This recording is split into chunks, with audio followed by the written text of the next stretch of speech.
Football, for the love of the game.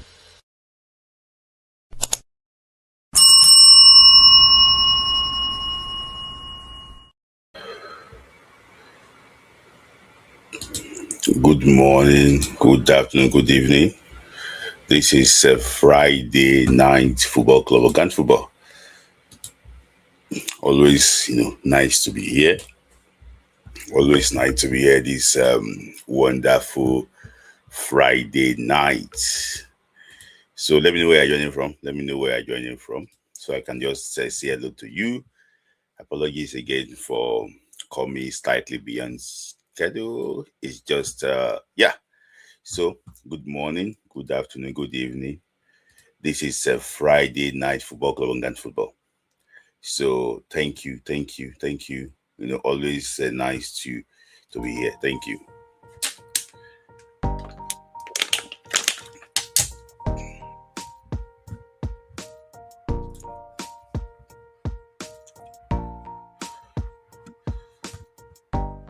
Yeah, so America, my American people, James Ogboji from Liverpool. Thank you for joining, James Ogboji. Thank you. Yeah, today another wonderful Friday night on Can Football. Happy new month, everyone. I hope that this month of May will bring good news to us, and I thank you for always staying, always finding time to join. Always a pleasure to actually have you on this Friday night. So guys, as you join, please like the video. If you are not subscribed, you are just our visitor, please try and subscribe to this channel so that anytime we are live, you don't come and check on us. You don't need to wait for people to hear this video. Just come and join us, and when you join us, at least when we are live, you will know exactly that we are here, so that there will be it's not as if you are missing something. So thank you for always joining. Thank you, always finding time to join. Side from Chicago, thank you guys. We only have 4 likes. And we have about 30 people already watching, guys. So you can like the video. Don't like the video. Franklin, thank you.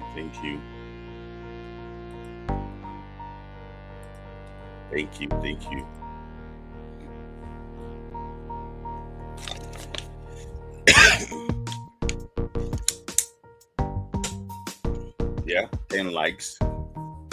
Share the video. When we're around 50, I think I'm gonna actually what starts.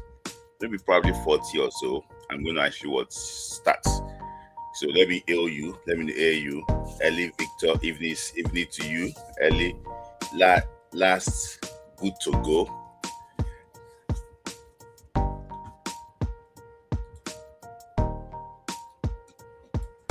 Taiwo Kwade watching from Bahrain. Is it okay? Chisholm is watching from Bahrain. How is Bahrain over there? PJ from America, Emeka Igwe joining from California. Thank you, Emeka Igwe, for finding time to join, this wonderful show on a beautiful Friday night. Franklin joining from Toronto in Canada. Thank you. Big Z joining from California. Thank you, Big Z, for finding time to join us. Adiola is joining from the UK. So I think we are 40 already here, but 40 with 13 likes, guys. Taiwo is joining from Morocco. Okay, Taiwo, are you sure it's Morocco? Taiwo T-Boy joining from Morocco. Thank you, Taiwo. Finding time to join in. Thank you. We are 42 at plan, but the likes is still 15 likes. So guys, let's take it up. The like up slightly, at least to 20. Guys, like the video. That is Manolo Etuk. That's my very good friend. He's joining from Lagos. Kola Bright is joining from Germany. That's also my very close ally. color bright.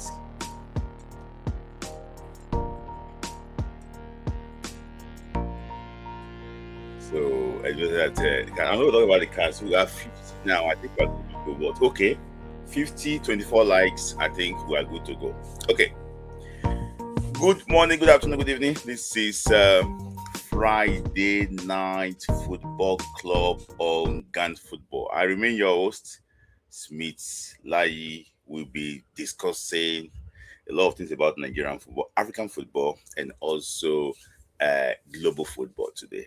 So, you guys, some people already know that I normally start the video by talking about the home front because I like my teams to start from home. So, guys, don't run away. Just listen to me, home front. So, let's start from the home front quickly.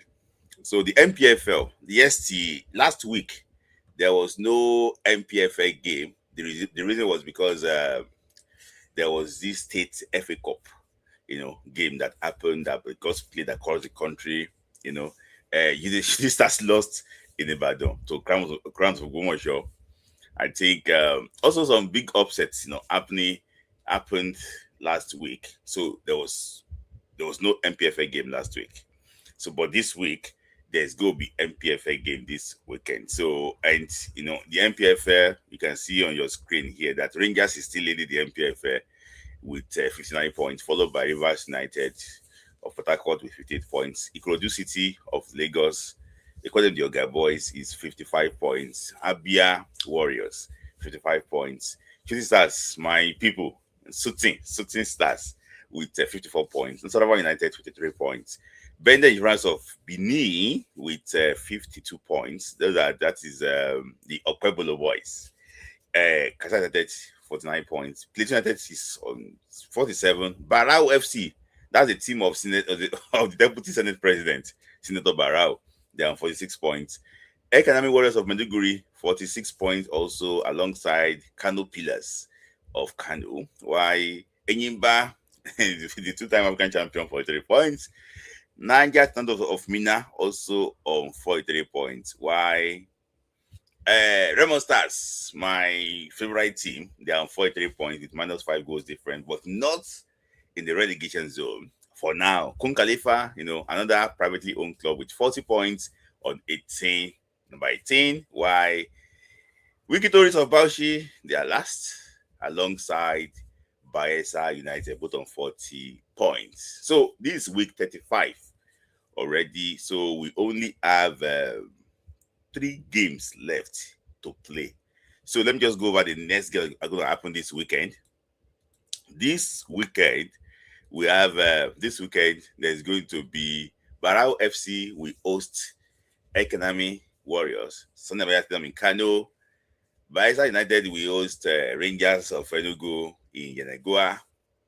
Bender Insurance will trade Tagos against Katsina in Benin City. Enyimba will host Remo is already in Enyimba. They will host Enyimba will host Remo in Aba. Kun Khalifa will play the Dan Ayan Stadium against Kano Pillars.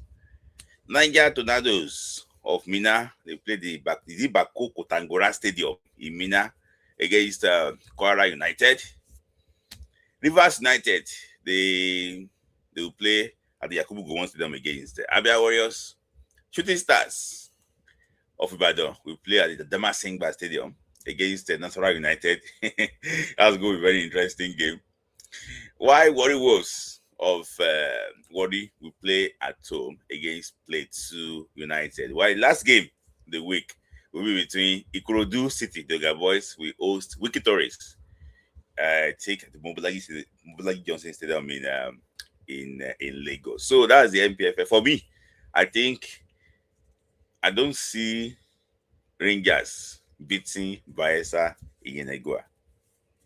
I think Rivers might probably beat Abia Warriors in Port Harcourt. So don't be surprised that when we are back here again next week, Rivers is going to be on top of the Premier League. It's just very, very funny. It's just very funny. So that's the league. Nobody is ready. Nobody is already on relegation.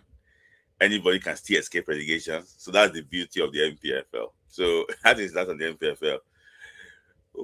Which game are you gonna watch? Which one is the most interesting game this weekend? For me, the most interesting game there is going to be between Shooting Stars and Natarawa United. I'm just liking Shooting Stars now, and I hope that they can probably actually get continental tickets. If I don't, you go and get tired of watching Shooting Stars, because of their fans and this history behind them. So the game in Aba between Enyimba and Remo, it should initially be like a top of the table clash, but unfortunately, the two of them are battling relegation. That's why it's a relegation dogfight between the two of them. So that is that on the NPFL. So let's just try and move on. There's so many interesting games. Just try and check on those games and see exactly which one do you want to watch. For me, I'll probably be watching the game between Shooting Stars and Nasarawa United. So I got these graphics from Ademola TV, so it's not my graphics. Let me just put it that way. So this is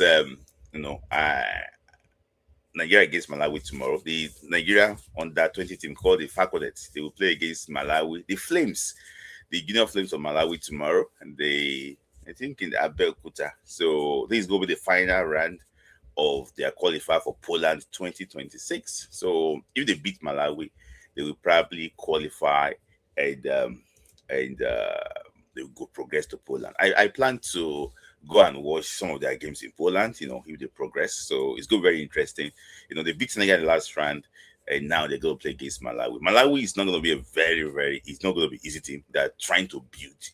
And they're doing something right in their female football, trying to build. They have qualified for the WAFCON, now, and they're also trying to build and build. So it won't be easy game, but I can just tell you that they need to.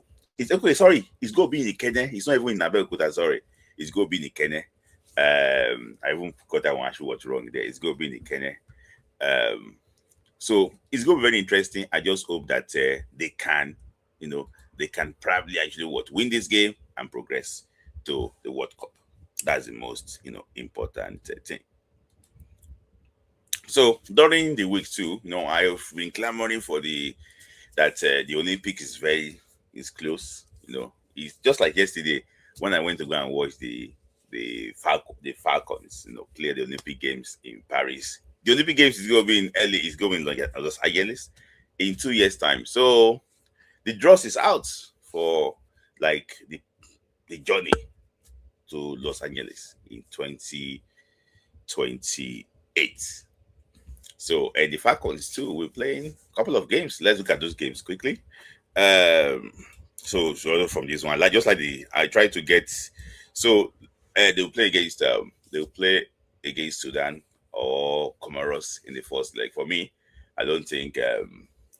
I think they will beat Sudan or Comoros. I don't think Comoros will even play because they will probably withdraw. They're going to play against. Shout out to Ademola TV. I got the graphics from him. So they will play the winner between Morocco and Congo. That's going to be very interesting. It's going to be a very interesting game. Morocco in that second round. I don't want to talk more about that. So the winner between Nigeria, Sudan, Comoros will play against Morocco. Will play against Morocco or Congo. While the winner will go and face the winner between Mali and Senegal. So it's going to be tough. So we still have Cote d'Ivoire, Cameroon, Algeria, and Burkina Faso to also battle. In fact, if they don't employ a new coach, Ousmane Madugu will not qualify for these Olympic Games. I can bet it with you. You can bet it with anything here. Ousmane Madugu will not qualify for these Olympic Games. Go and check it. He will not qualify for these Olympic Games. I'm not being a prophet of doom, but I don't think he's going to qualify for these Olympic Games. If they don't fire him, quickly, he won't qualify for these Olympic Games. Go and write it down. I'm not a prophet of doom. I support local coaches, but with what is on ground, Madugu will not qualify for these Olympic Games. It's not everything about prayer. I don't see him. I don't think he can qualify for these Olympic Games. Except the girls just turn up and win those games themselves. Madugu will not qualify for the Olympic Games. So that is that on the Olympic Games. I'll be keeping in touch too. So quickly, we're gonna go to CAF also released the requirements for the requirement for before I go to uh, the requirements for coaching in Africa. Let me just talk about this story quickly. So there was a report that came out.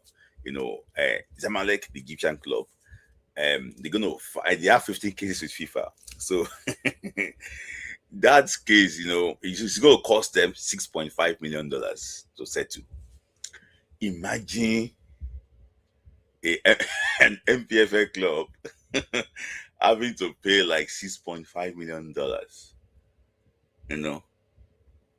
What will happen? I don't know exactly. I'm just trying to say that for Zamalek to, they must pay like $6.5 million, to solve their case with FIFA. It tells you that these Egyptian clubs, for them to even be able to want to pay that is big. That is big. That means that these Egyptian leagues, African league, they are doing a lot of job there. So, I can't imagine an NPFL side, even $6.5 million for an NPFL side, that is practically impossible. I don't know exactly how they can get that money, in this league. $6.5 million. They are doing well. It's a lot of money. It's a lot of money. It's a lot of money. I don't know. Imagine NPFL side getting fined $6.5 million. How would they afford that? It's a lot of money. It's a lot of money. So let me just quickly talk about the coaching quickly now. So CAF already released this. The reason why is because they want to prioritize what? Coaching education. They want people to, except the NPFL declare about bankruptcy. So they want people to be able to have the right qualification. See, times without number that we see our coaches, they cannot stay on the touchline. I remember the game between, was it Al Marik of Sudan versus was it Enyimba? Was it Alila, or no? It was Al Ali Tripoli also against Enyimba. Finidi George had to sit on the bench. No, not sit on the bench, in the stands, because he doesn't have the qualification to sit on that bench. So now, I think the requirement now is this: if you want to employ a coach, know that the coach has the right qualification. So, and this is the requirement now. So let me just talk about the one that concerns Nigerian football. If you want to play, is there a men's AFCON qualifiers and final phase, you must have a CAF A license. You must have a CAF A license, which is the CAF A or any other confederation what equivalent.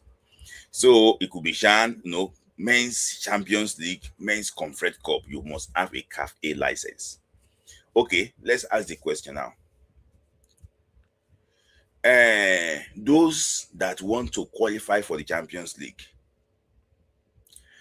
Ileshuku have CAF A license. So if Rangers win the league now and they are going to play the continent, that means that Ileshuku will not be in charge of that team. So if CAF is coming with this as the requirement to handle games on the continent, if NPFL, NFF too, if they are head correct, if they are saying there should be a requirement for you to sit on the touchline in the NPFL, there should be a requirement for you to sit on the touchline. It's not just only anybody can just coach. There should be a requirement and there should be levels to it. If you don't have a CAF A license, you should not be allowed to coach in the NPFL. I don't know why we cannot. If you cannot, go and look for it. I know that we don't have enough CAF A coaches there. You go and employ CAF A outside. Go and employ it. You cannot because of these people just go to Senegal, go to Morocco, go anywhere, go and employ a CAF A coach. There should be a requirement, at least CAF B, for you to sit on the touchline in the NPFL.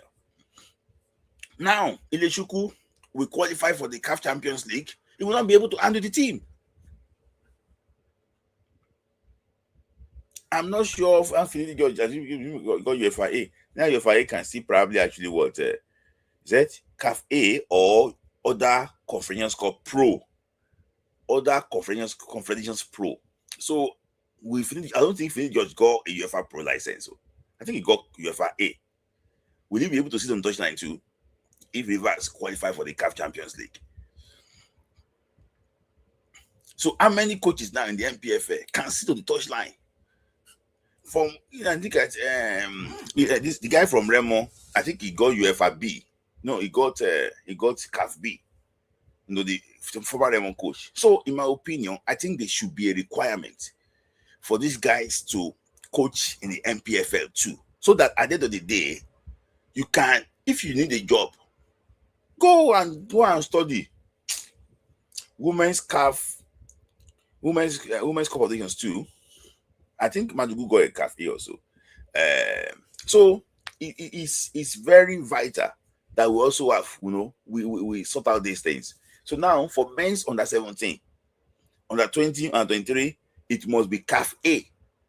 So CAF A now, out of the coaches that they are trying to consider for under 17, under 20 coach, how many of them have the required license to even be on the touchline and be in charge of this team? It is very, very crazy. It's very, very crazy. I think we need to do something about this license, because I'm hearing about young coaches in Nigeria, the Beyond the Mid guy, hearing about the former Sporting Lagos guys, Ishola something, but I just think that these guys don't have the right qualifications to be on the touchline.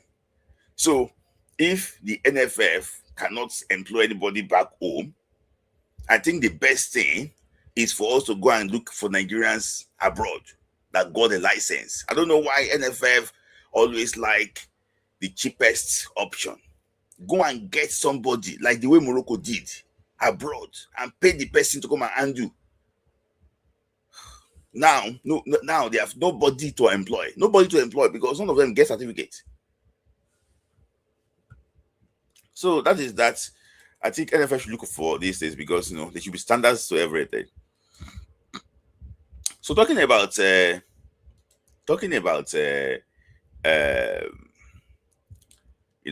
also going to be the African under 17, under 20 championship that we hosted in Ghana. At least Ghana is hosting, but we know they host.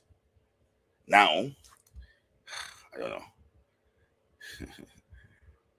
I don't know what to say again. I'm saying it now. There's under 17 next year, and also under 23 that will happen next year. Why can't Nigeria too bid for it? Under 23 AFCON that will happen next year. Why can't Nigeria too also bid for it? I'm tired on that. So let's just move on to talking about these coaches too. So I got this thing about that. Two people are front runners for the under 23 job. Say that Coach Samson Siasia, you guys know that he was part of, at least he coached Nigeria Olympic Eagles twice. He won silver in Beijing. He won bronze in Brazil. Maybe if they give him the job now, maybe he's going to win gold in America. We never know. But for me, if the only option that we have is Amokachi and Siasia, I will pick Siasia. Amokachi has not done well as a coach in Nigeria. He's never done well. Everything adjusts to the due, stubborn. He has never done well as a coach before. It's not. He was in Lobby. They did so badly. It was in Finland. He didn't do too well. He handled the Super Eagles in interim capacity. It wasn't good enough. But I've been hearing that he has been following Gusso from pillar to post. Maybe probably he's looking for a way to also lobby to get this job. But if we have to look at records and merit, it's something Siasia. And if you look at it very well, I know that he had these issues in the past. And the issue up to now is still denying that I didn't do it. I'm not to judge him, maybe he did it. But even if you accuse him of collecting bribe, I think something Siasia deserve the R23 job. What is certain is this: Siasia will give us players. Siasia will give us players. How many players has Amokachi discovered to play for Nigeria? Guys, let's be honest ourselves. When Siasia handled Nigeria under 20, in fact, 70% of that team played for Super Eagles. Those that did not play then, well, I think Ambrose Van Seken did not play. Kennedy Shinwo did not play. Onyekachi Apam, both of them played for Super Eagles. Taye Taiwo played for Super Eagles. So tell you, now single under 20. In the midfield, Sonny Kaita played for Super Eagles. John Obimike played for Super Eagles. Who was again in that midfield? Even the late Olufemi Adebayo played for Super Eagles. Up front, Obasi Ogbuke played for Super Eagles.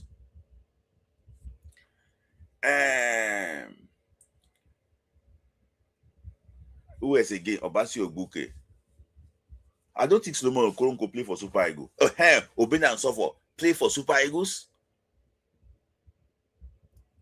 John Oweri played for Super Eagles. Did he make his debut for Super Eagles? I know he played for R23. He played for Super Eagles. So, majority of those players ended up what? Playing for Super Eagles. Now, fast forward. Look at the team that Siasia took to Beijing. Players like Chibuzo Okonkwo. Chibuzo Okonkwo played for Super Eagles.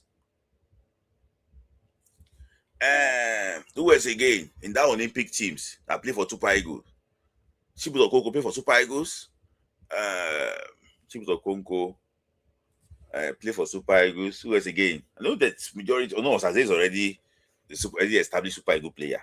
I'm just trying to tell you that even people don't know that it was Siasia that brought out Odion Igalo. I remembered the Olympic qualifier between Nigeria and Ghana in Abuja. Odion Igalo, Akim Ojo, they both played for Siasia then. Odion Igalo, Akim Ojo in 2008. Is it 2008? Yeah, it's 2008. I remember 2008. That the coach Asamoah Gyan played for Ghana in that game. Asamoah Gyan played. Their coach then was Sir Sisi Atukwefo, the legendary Ghanaian coach. I remember that we won 3-2 in that game. So he discovered players. What you are sure is that he will give you players for Super Eagles. So even if it's Asia and he don't tell them, say, you know what, guys, if you won't give me this job now. Let me arrange this team from the start. Don't give me this job halfway. You don't tell them now. Because if they go and give Amokachi now, and it didn't go well now, they will now be shouting in case Siasia should come. You know? So, in my opinion, I think he deserves the job. Though he has coached last 10 years, we don't know, maybe he's still going to be in touch, but out of the names that are brandishing around, Siasia deserve the job. Fast forward to the Brazil that we did in Rio Olympics. How many players played for Super Eagles there? That then Akpeyi was there now. Was he not there? I think Akpeyi was there. Who was the goalkeeper? Was it not Akpeyi? Let me check. Rio Olympics. I think it was Akpeyi. Was it not Akpeyi that was the goalkeeper?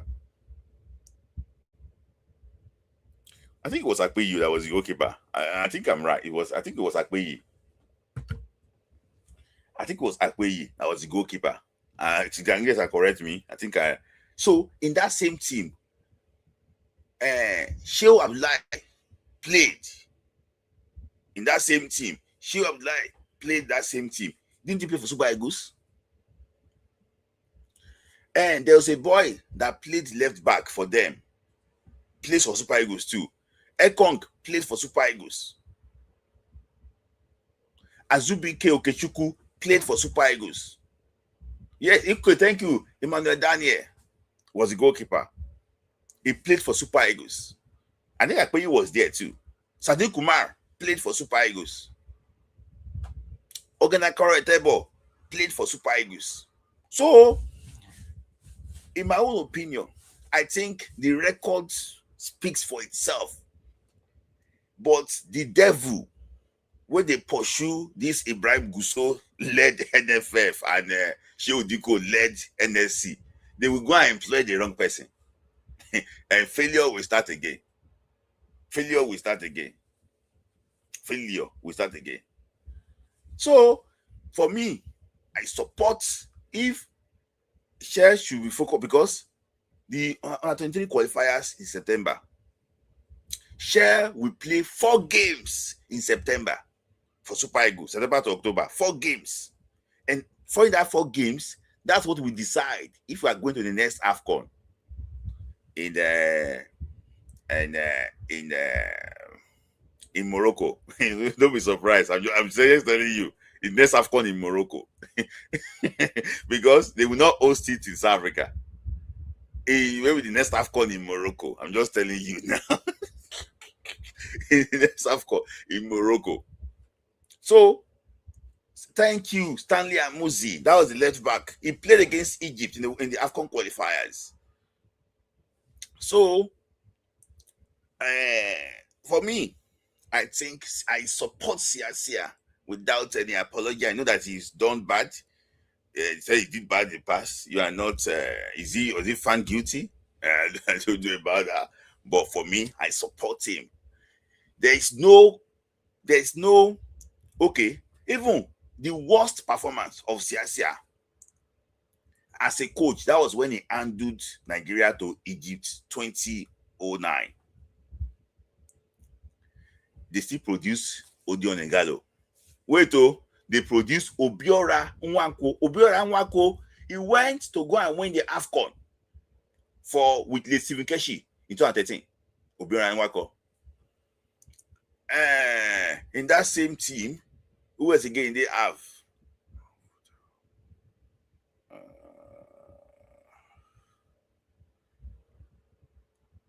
Yeah, I think. Okay, they have Bolan. They have Sonny Aluko. Yes, Sonny Aluko went to go and play for Super Eagles. Bolan Salami too. So one thing I'm sure of is that Sia will give you players for Super Eagles. So I've spent time on him, and I said that I'm supporting him. That is going to be the destiny. So let me just say, see, under 20 coach is going to be Makaiba. I can tell you, where's my phone? I knew about the appointment. Where's my phone?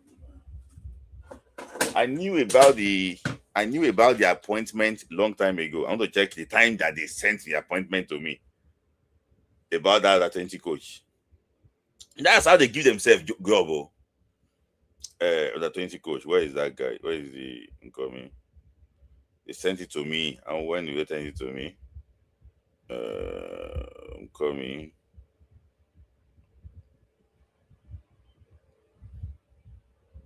Yes, I got the info February 23.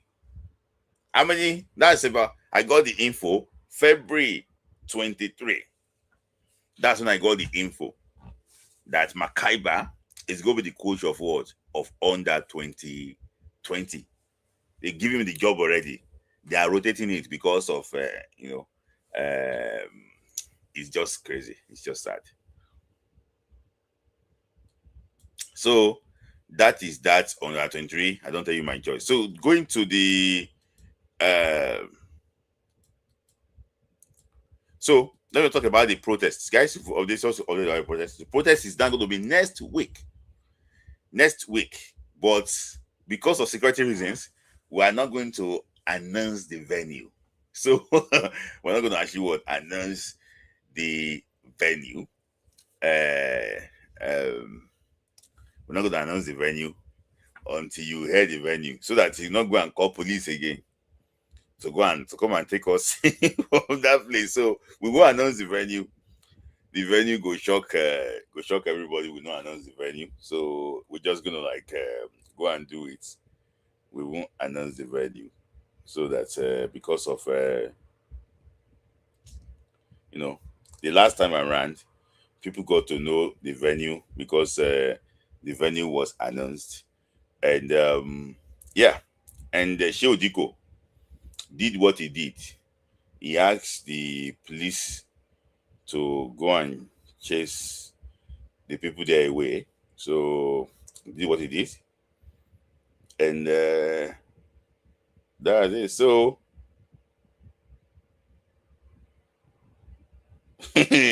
so Makaiba self, okay, he was even coach of under 17 before that failed to qualify for the World Cup.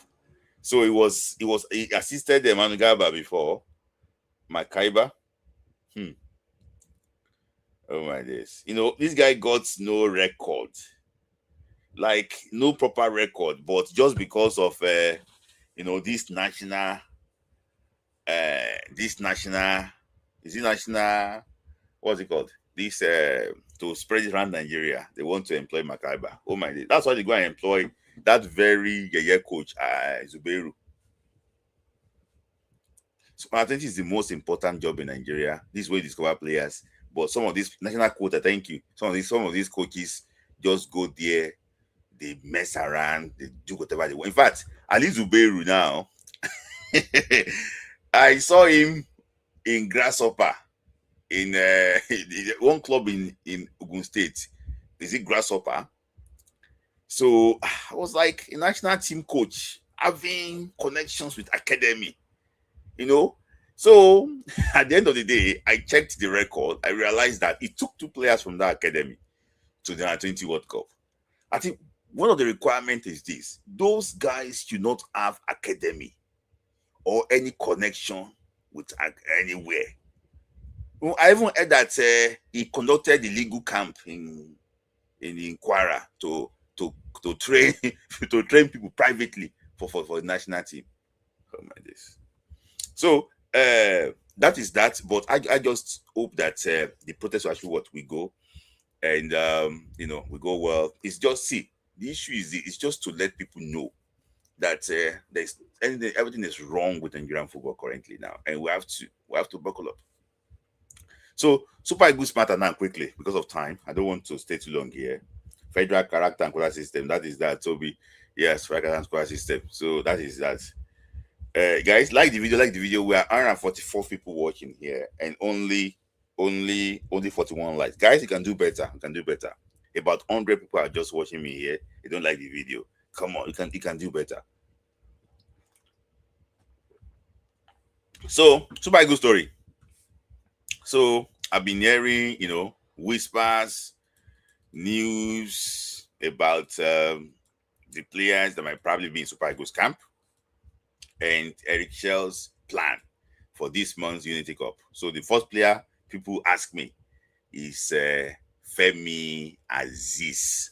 So Femi Aziz plays for Millwall currently in the English Championship, but they have secured their place in the Premier League playoff. So he attracted interest with Aston Villa, Portsmouth, this club again, Portsmouth, Everton wanted to sign him in January, but he wanted a Millwall project for at least to see maybe probably Millwall can gain promotion. I think they can still gain automatic promotion or so, or at least they're going to play in the playoff. So people ask me that, okay, you know what can you get from Femi Aziz? See, currently, Femi Aziz can play for 3 countries. He can play for Spain, England, and Nigeria. But let's be honest with ourselves. Out of those 3 countries, Femi Aziz is not making their team anytime soon. Let's be honest with ourselves. They are loaded in those areas. he plays in the same position with Lamine Yamal. He wants to go and bench Lamine Yamal. He plays his position with Bukayo Saka. Bukayo Saka, Noni Madueke. Can he go and bench those guys? So the best option, Bournemouth, not Portsmouth, Bournemouth. So the best option is for him to play for the Super Eagles of Nigeria. I've heard people say that, what, this boy doesn't feel Nigerian, doesn't feed Nigeria. Sometimes when you don't have conversations with people before, when you can try and judge people from outside, you think that maybe probably type of person that they actually are. So for me, that is not the case with Femi Aziz. So he doesn't need any clearance to play for Nigeria. All he needs now is just a Nigerian passport. But I'm not sure, maybe he's allowed to have 3 passports, because he's got Spanish passports, he's got what's it called? He's got Spanish passport, English passports, and he's going to get a Nigerian. He's going to acquire his own Nigerian passports too. So it might be in the Unity Cup squad, but what are you going to get from him? One, he's very hardworking. That is number one thing. He's the type of player that can play really well under Eric Shell. He's hardworking, can go back and forth. And another thing is that his final ball is very good. That is one thing. Both right and left, anyone he puts there, Femi Aziz will pass. He'll do the ball. The issue is, another thing is that he's just 24 years of age, so on his passport. So that means that so Femi Aziz, and then you just try and confirm his age, so that I will not misinform. I think I'm not relating his age to.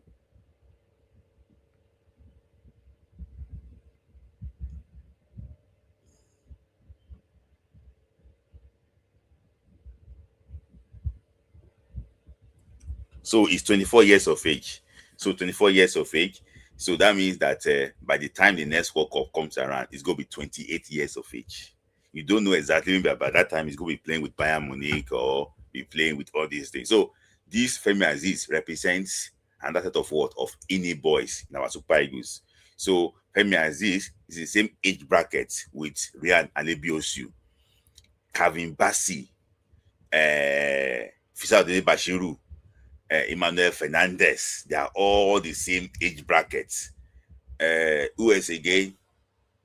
So they are all the same age bracket. So it's going to have people that can actually blend with and everything. Yeah, he's much younger compared to the Iwobis of this world, the Lukmans of this world, the Olainos of this world. He's a lot younger than them. So I expect him to. He's also got. It can pass very well. It can give a true pass very well. Even it comes from the midfield to give true pass very well. And one thing about him is that it's also consistent. So, I wish him the very best of luck. Wearing the green, white, green jersey. It's just Nigerian pass that he needs. It doesn't need to any FIFA clearance. So, what are you going to get from him? You're going to get someone that can take the shots, proper, accurate shots. You're going to get someone that can pass the ball from midfield. Someone that can. He's a king of one-on-one. It's not flamboyant in dribbling, but it's going to get past you.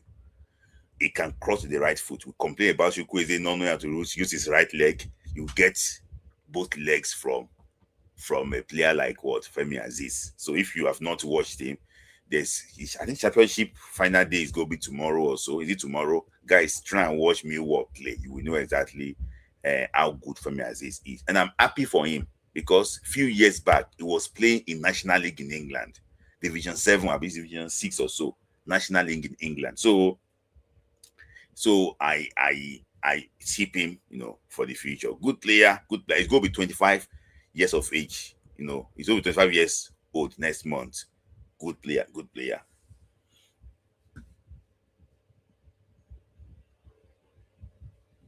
So, another player that people also ask me that this is called David Ozo. David Ozo is not secret now again that David Ozo is arranging his documents to play for Nigeria. The same player too that what's it called? He's got Spanish passports. He's got Nigerian passport. No, he's got Spanish passport, English passport. So I think he's got Nigerian passport too. So he's now racing against time. Maybe probably to get ready, get cleared quickly. He plays for Derby County on loan from Crystal Palace. So if you have watched him play, I watched Derby County play against Coventry City because since Frank Onyeka moved down to the championship, I've been watching some Coventry City game too.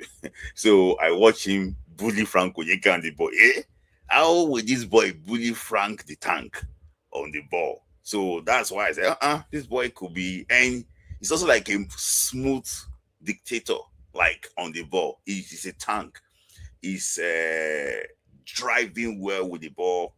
He's the way they pass the ball. I like him. And the funniest thing about this boy is this. This boy was meant to be part of the Under-20 World Cup under Ladamboso's when Ladamboso took them in the year Fredericks play for Under-20. This boy was meant to be part of them, but there's a way that they did not consider. So getting him now, where the boy should have been part of the Nigeria setup 3 years ago. So that would have been option. With Nadi, thank you. That would have been option. So that's one of the sometimes I don't know what is wrong with us. We just do things the way we like. This boy would have been part of the system. So there's no point the boy switching. The boy will just integrate fully directly to the team.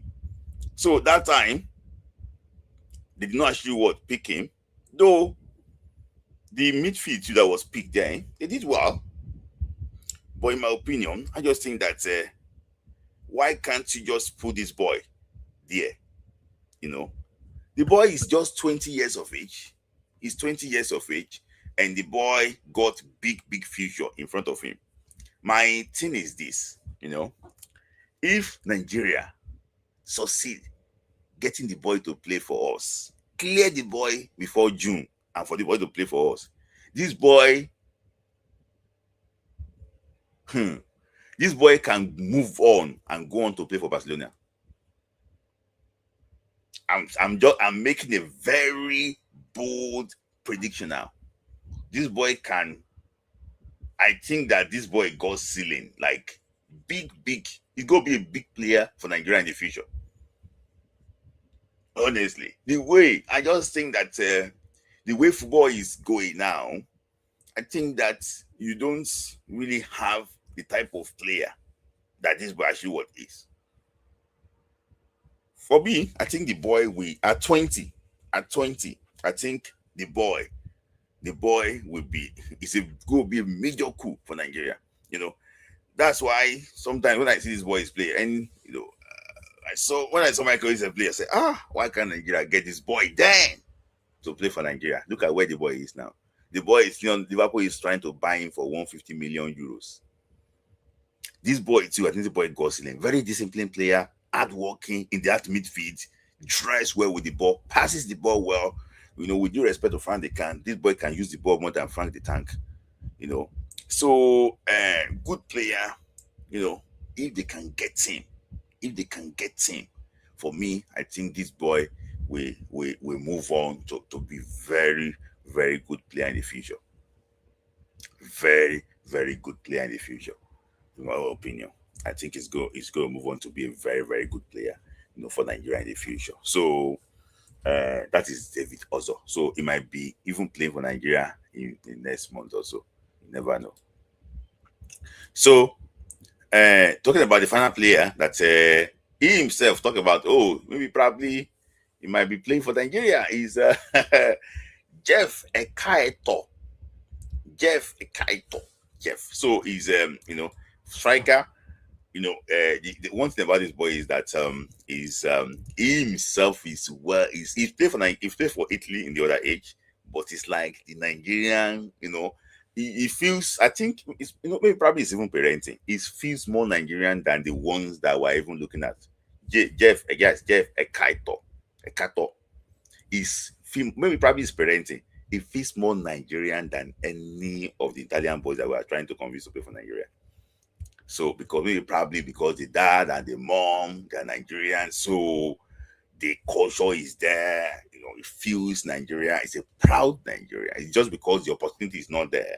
That's why he's playing for Italy underage. Very powerful forward, and he's a boy that though I don't really trust Italian strikers because now the talent level in Italy is not really. I don't really trust Italian striker. I like strikers from Spain, but what you cannot deny is that the boy is a talent, and the boy can probably actually be a player for Nigeria, in the future.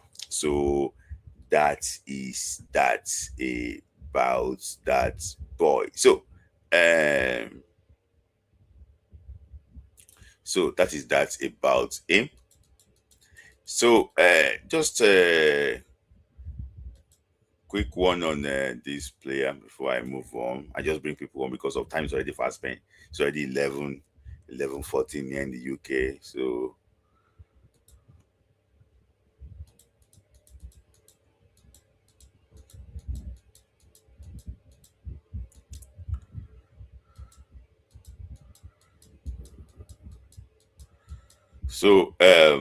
Yeah, look, I think I don't have the graphics actually here with me.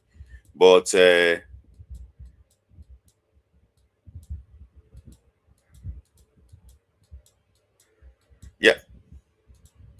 So that is that on the Super Eagles players. So, the boy playing for Nigeria, I wish him actually I wish them the best of luck. I hope that their time will be good, for Nigerian football. So let me just take something quickly about FIFA politics. So Gianni Infantino is on his way to be elected again. So I had the news that that during the committee 73rd FIFA committee in Vancouver, that all the Africans support and go support what Infantino. Guys, like the video, please. Like the video.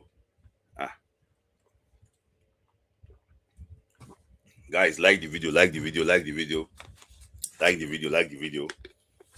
are 160 people watching, and only 57 likes, guys. About some 100 people are still here. Just look at us. They don't want to like what we are doing here, and they enjoy us. Come on, guys, like the video. Don't forget. It's easy to forget, guys. It's easy to forget, but like the video.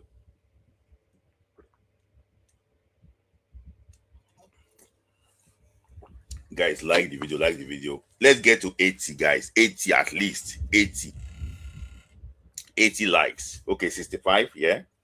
65 likes. Guys, if you want me to take your comments, put super chat there. I will take it. Except those are members of the channel. So if you want to ask questions, you want to take your comments, you can add super chat to it. I will take it. Don't worry. But if you don't put super chat there, I will not take the comments because I will have to take everybody's comments then. That will just be taking comment throughout. So guys, 70, two more likes. Let's get to 70. We are 162 people watching, 68 likes. Come on. Two more. Two more.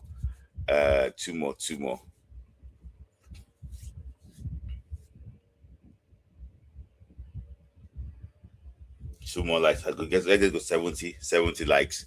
70 likes, guys. Let's get to 70 likes. See 68. Guys, you can do better. This is 68. Let's get to 70. Oh, he's 76 already. Okay, that is very good, guys. 76 likes. Okay, let's continue. So, Infantino will probably be re-elected. I'm hearing that Comebo 10 votes, Africa 54 votes.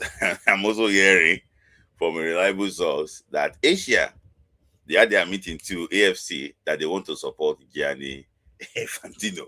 So if Asia, there's about 211 votes in FIFA. So let's do the math quickly. That is 64 from Comebo and this team. There's 64. So, and it's going to ask you what gets another 46 with it. 64 plus 46. So it's going to be 110 already. I don't see anybody saying they want to get the whole of CONCACAF, all of Oceania. Oceania itself will go with Infantino, because if AFC is going with Infantino, I think Oceania will go with Infantino. So if there's nothing Europe can do now, again, there's nothing Europe can do again. I think Gianni Infantino will be re-elected, at least for after he's going to oversee the next World Cup in Morocco, Spain, and Portugal, with Argentina and Paraguay. So that's politics. So they also announced too that Iran will play at this year's World Cup. That's a very good and refreshing news, I can tell you. But I can tell you that it won't be easy. It won't be easy. It won't be easy. It won't be easy. The demand from the Iran Football Federation is that they don't want any flag apart from just give some demands. Is the World Cup commanded. I just don't want drama this World Cup. At least 48-team World Cup, good trial, let's work out so that we can do our 48 again next edition, next World Cup in Morocco. So that's that about on FIFA, politics. So there's also something too about the Kenyan Football Federation president that was suspended. So I'm hearing that FIFA wanted to know exactly what really happened, the corruption allegation that happened that made him also suspend the Kenya FA president. Sometimes too, I think FIFA need to be also strict. When they're trying to give out financial aids to these FAs, you should be able to monitor it so that they can know exactly how the money here is being spent, because it's very vital. How can you just give these people money and you cannot monitor exactly what they're using the money to do? It's bad. I think FIFA need to do better in that area. So, quickly on the protests, I think. So I didn't take any other question. Quick story, because I already passed that. So just talk about I think I'm already done now. So let me just talk about the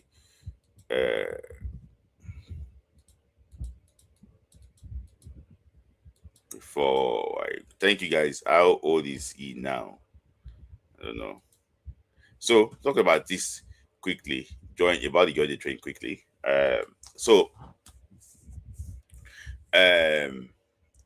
Just to tell you about the importance of this protest is that it's just because we want people to actually know that people need to be aware about the current state of Nigerian football, and that Nigerian football is going down. So we need to come out, and save football.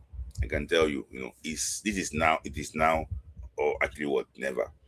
The authorities in charge of the Nigerian football, they need to be aware that things is not going well. It is not going well like that. As a country, as a citizen of the country, tell those in charge that they need to buckle up and do something about it. For me, I think those in charge of the NFF, they are not good enough. And also too, when I see people around that want to challenge them, they also don't have the right credentials and credibility to say they want to take Nigerian football to the next level.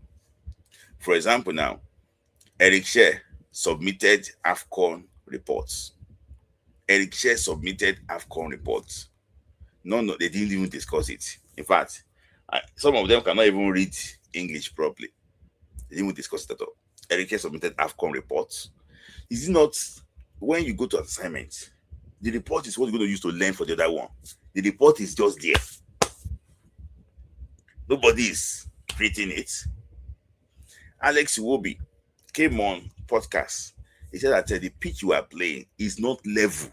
Imagine a pro footballer. The pitch is not level. Grass is not cut properly. Who do us like this? Just to cut grass. We cannot, who do us like this? That's why I also heard too They should stop giving contract to Money Michel. They say that the pitch in Johnson Stadium 2 is not level. Now Money Michel do am. So I just think that we just need to give these guys the environment. If we don't come out and talk, we will not qualify for the next World Cup. But people don't care about not qualifying for the World Cup again. People don't care. If we don't come out and say these things to them, any medium you have to communicate, tell them, Ibrahim Gusu, you are not good enough. Shehu Diko, you are not good enough.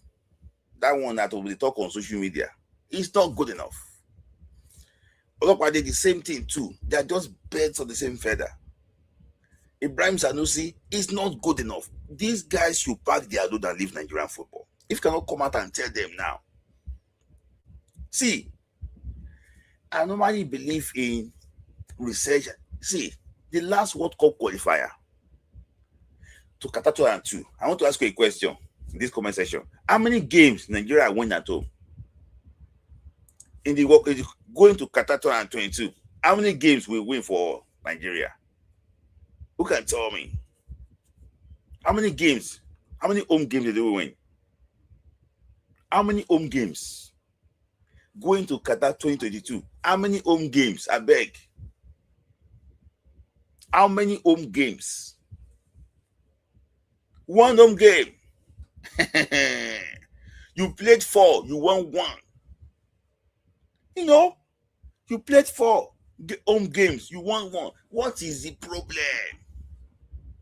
Why can't Nigeria win at home? Going to America now, how many home games did we win? How many? How many? The reason why we are not going to this World Cup is not because of our away games. It's because we cannot win at home. It's because we cannot win at home. We need better hands to take charge of Nigerian football. 2 home games. 2 home games out of 5. With 2 home games, the team still qualify for playoff. 2 home games. It's only 2 home games. Benin Republic and Rwanda. Only 2 home games. I beg. With this record, who they go World Cup with this record? So the people should be able. I expect Ibrahim Guso should be rolling on the floor, be crying, say, I beg Abuja, help us fix it. Don't call Money Michel.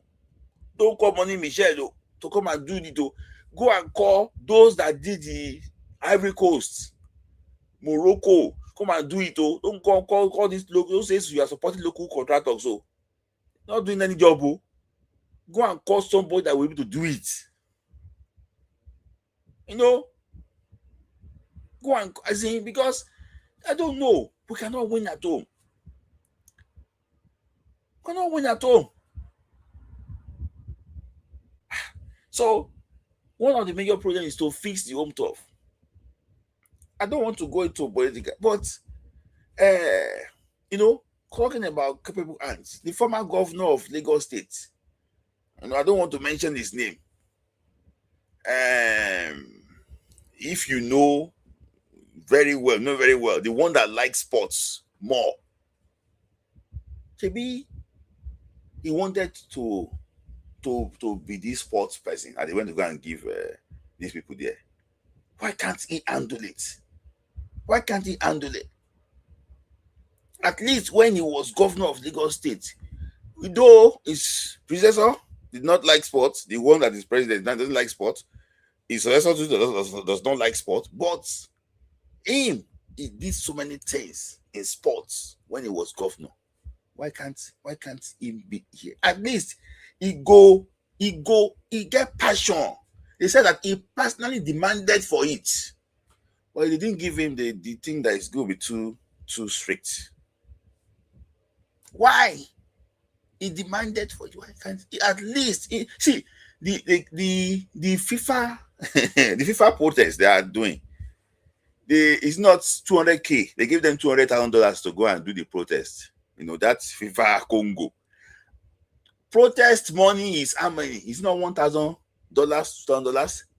Out of that 200K, they can't even pay that money. So, for me, I just think that these people, all this small money is still big in front of them to embezzle money from one point to the other. The guy that is former governor, I don't think all this money will have any meaning. What he will after is to develop sports in the country. That's what we after, is to develop sports, not all these people still chasing 100,000, 200,000. Still, when Nigeria went to Bloemfontein, when Nigeria went to go and play in Bloemfontein, the World Cup qualifier, he used his the head of I don't want to mention the person's name, all his wife, all his family members, they are part of the extra coach. On top of what? Just to embezzle money. On top of what? If he's not capable, on top of what?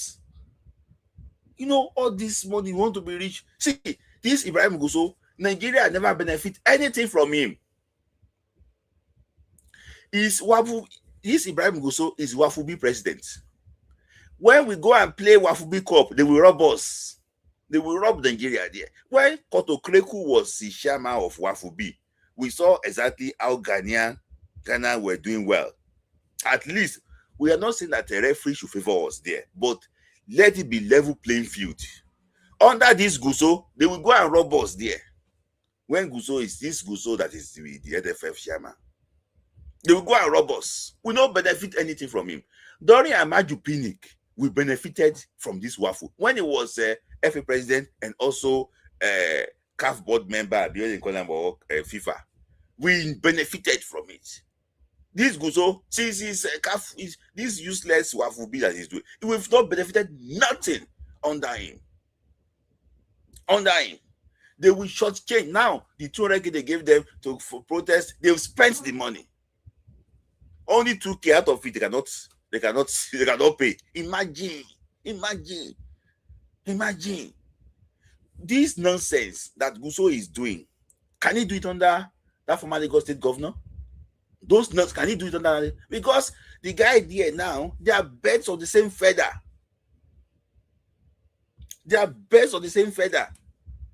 They just roll around. He's taking people, courtesy call from people. The journalists who cannot talk anything again. He's going to call the useless press conference. Give people money for coming for press conference. All those things, yarning rubbish in front of the press. So that's why I'm saying it. I beg, we need proper person to handle.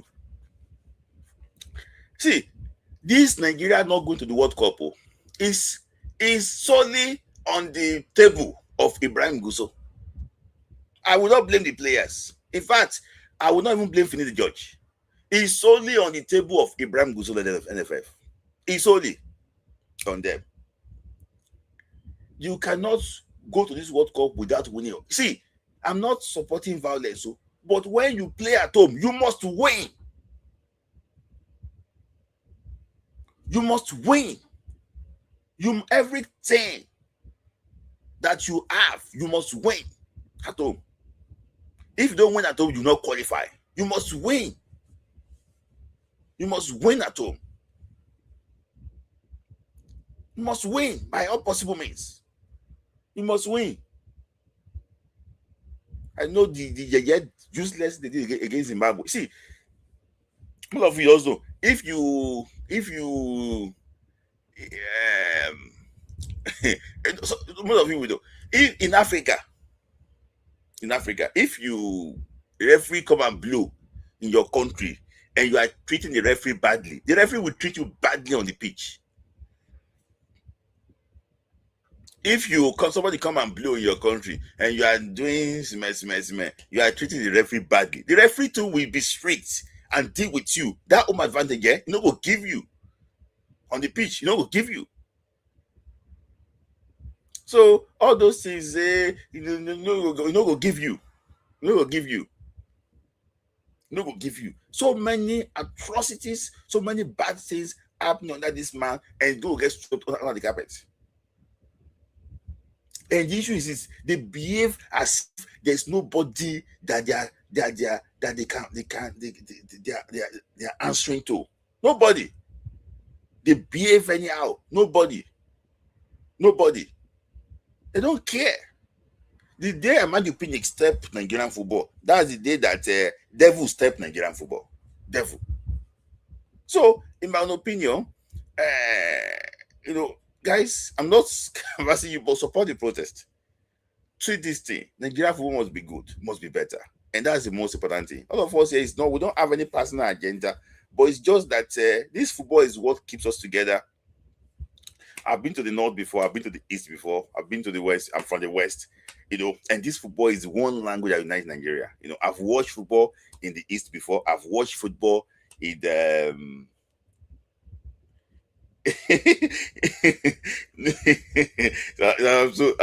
it's different than that. So I've been to the east, been to the west, been to the south, and what I know basically is that this football is the only one language I will speak, and this football is what unites Nigeria. So that's my submission. I'm going to actually bring people on. If nobody's joining here, I jump. I just think that we need to change. We need to change, and that change must happen now. Or else, see, if Nigeria did not qualify for the next World Cup, which is possible, because it's no longer 9 again now, it's 8, because Morocco will qualify automatically for the World Cup. So they will remove the slot of Morocco. So they will give Africa 8 plus 1/4, 1/3. So it's going to be 8 qualifying for the World Cup. And the issue is this, this World Cup was here, it's 230, it's 230, it's 230. See, the first 2 games is a match next year, less than 1 year. And those first 2 games, remember that we played our first 2 games in 2023. This World Cup qualifier against Zimbabwe and Lesotho. We drew those 2 games. Cost us the World Cup tickets. If we are not careful too, it will cost us. How is Eriche's contract renewal? Eriche's contract will expire next January. If Eriche qualifies Nigeria for the AFCON and there's no renewal on ground, Eriche will leave in January. Then the NFF say, okay, he's leaving us. We offered him, he didn't take it, he's leaving us. They will go and get the Guavon. He's back to square one. That is when all of you will realize that we're in deep, deep mess.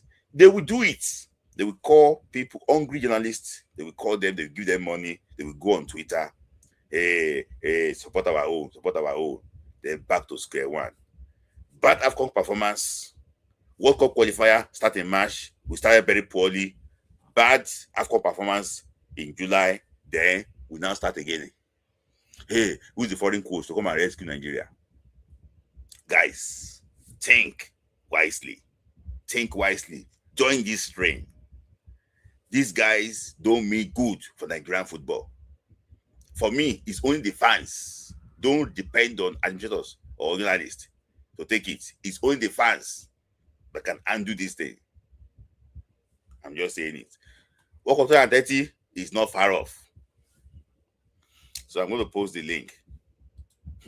These people, they know. They will go and get a coach now. Come and coach this thing. That is all. They don't care about your emotions. They won't care about emotion. These people, see, sometimes it's the devil that I know that I cannot repent. But this NFF, they are the devil too. They have, they don't swallow me. They cannot repent. This thing that they are doing is what they win. They cannot repent. It's devil that I know that, that these people, they are devil too. They cannot repent. They are so corrupt in a way that they cannot repent, they cannot change. So I'll post the link here quickly. If you want to join in, let me know.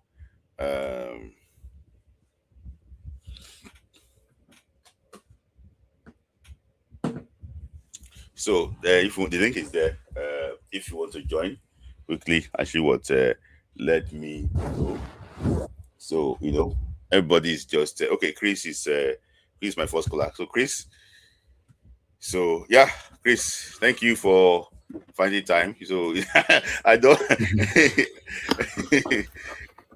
because see, I don't know their taxes because this guy contract will end. World Cup qualifiers start in March. We will now go and draw 2 games in March. They'll say, they want to go and get foreign coach. AFCON is, the whole thing will be jabba. It's the same thing. It's the same thing they did in 2022 now. Yes, with Raw. You withdraw, and then they're going to. The thing is that for them, they don't care. They don't care. They don't care about progressing. The team progressing. What they care about is the money they make. Yes. From all these things, that's what they care about. So for them, they don't care about anything else. And like you said, Eritrea's contract is ending in January. December. World Cup qualifiers. For them, they don't care. For them, they'll offer him whatever they feel like. You can offer him the same thing and tell him, Eritrea was okay, but and they will say, you know what? You'll say if you're not taking it, no problem. And then the same people, I'll call their names because I'm not scared of them. I'm not scared of them. Them Ogala Media, all of them, the ones that be shouting. It's not. Was it not the same person that was shouting when they were about to when he was the one saying they should give Finidi the job now? He was among the people saying they are enemies of the Nigerian football. He was among the people saying, let's give our own, let's give Finidi going. And what happened? And then when we didn't make it to the World Cup, he was not channeling his anger to Eritrea. He didn't say anything about Finidi. So all those guys, you see them, all those Ogala Media, all of them, all those guys, Mark the Pundit, all of them, they know. They claim and act like they love Nigerian football. No, but the only thing they care about is their pockets. Yes. That's why when we go for AFCON and the coach says no media, they get angry. Not because of the fact that the coach is trying to do something with the team, but because the coach is not aligning them. It's not what I'm saying. Like, you show you that they don't care about the team; they only care about themselves. Yes. So if Eritrea's contract is ending in January, and Gasu calls all of them together and says, "Take this, push this narrative," they will push it. They will push because it. They don't care. Yes, now they don't care. It's about money. They don't care. If you look at the journalists in England, how you see them will say, if there's an important tournament or competition coming on, if they catch any of the players doing anything outside, they blast them on the newspaper because they care about the team more than the players, more than themselves. But this kind of guys will still can't tell you, don't be this guy carry me go. This man go watch match. I don't talk anything now. So for me, what I was saying is this to all of us here. For Nigeria to change, we have to love our country. When I mean love, I'm not saying that you're supposed to love the people that is doing the thing. I'm saying when you love something, you want that thing to be good. We love our team. We love watching Super Eagles play football. We love these players. But you see what happens when these players speak up. They get punished. Yes. And none of the fans are going to ask about them. It's just like that gone. So we are the ones that have to put fire on these guys because even the people, the government that's supposed to do it are not doing it because the government gets involved. FIFA also start their own nonsense. But we, the fans, we are the ones that are supposed to let these people know that enough is enough. When you look at Ibrahim, if you go to Ibrahim Gasu's page, you go through his page. Does that person look like somebody that understands anything about football? No. He doesn't look like anybody that... The other guy, what's his name? Sheodiko. The only thing he knows how to do is to go and be liking our girls' pictures, our basketball girls. That's what he likes to do. That's what he enjoys doing. If you go see all their pictures with bikini, all of it, he's there liking. That's the only thing he likes. That's his own. When he saw women, all those our American ladies, them the basketball, but that's people he likes them. He will like their picture. But if you go Super Eagles page, he's not liking anything. Mm-hmm. But if you want to catch Cheodiko, go look for all those basketball girls. Go to the Tigers page. Find one of those girls. Go to that page. You see him there.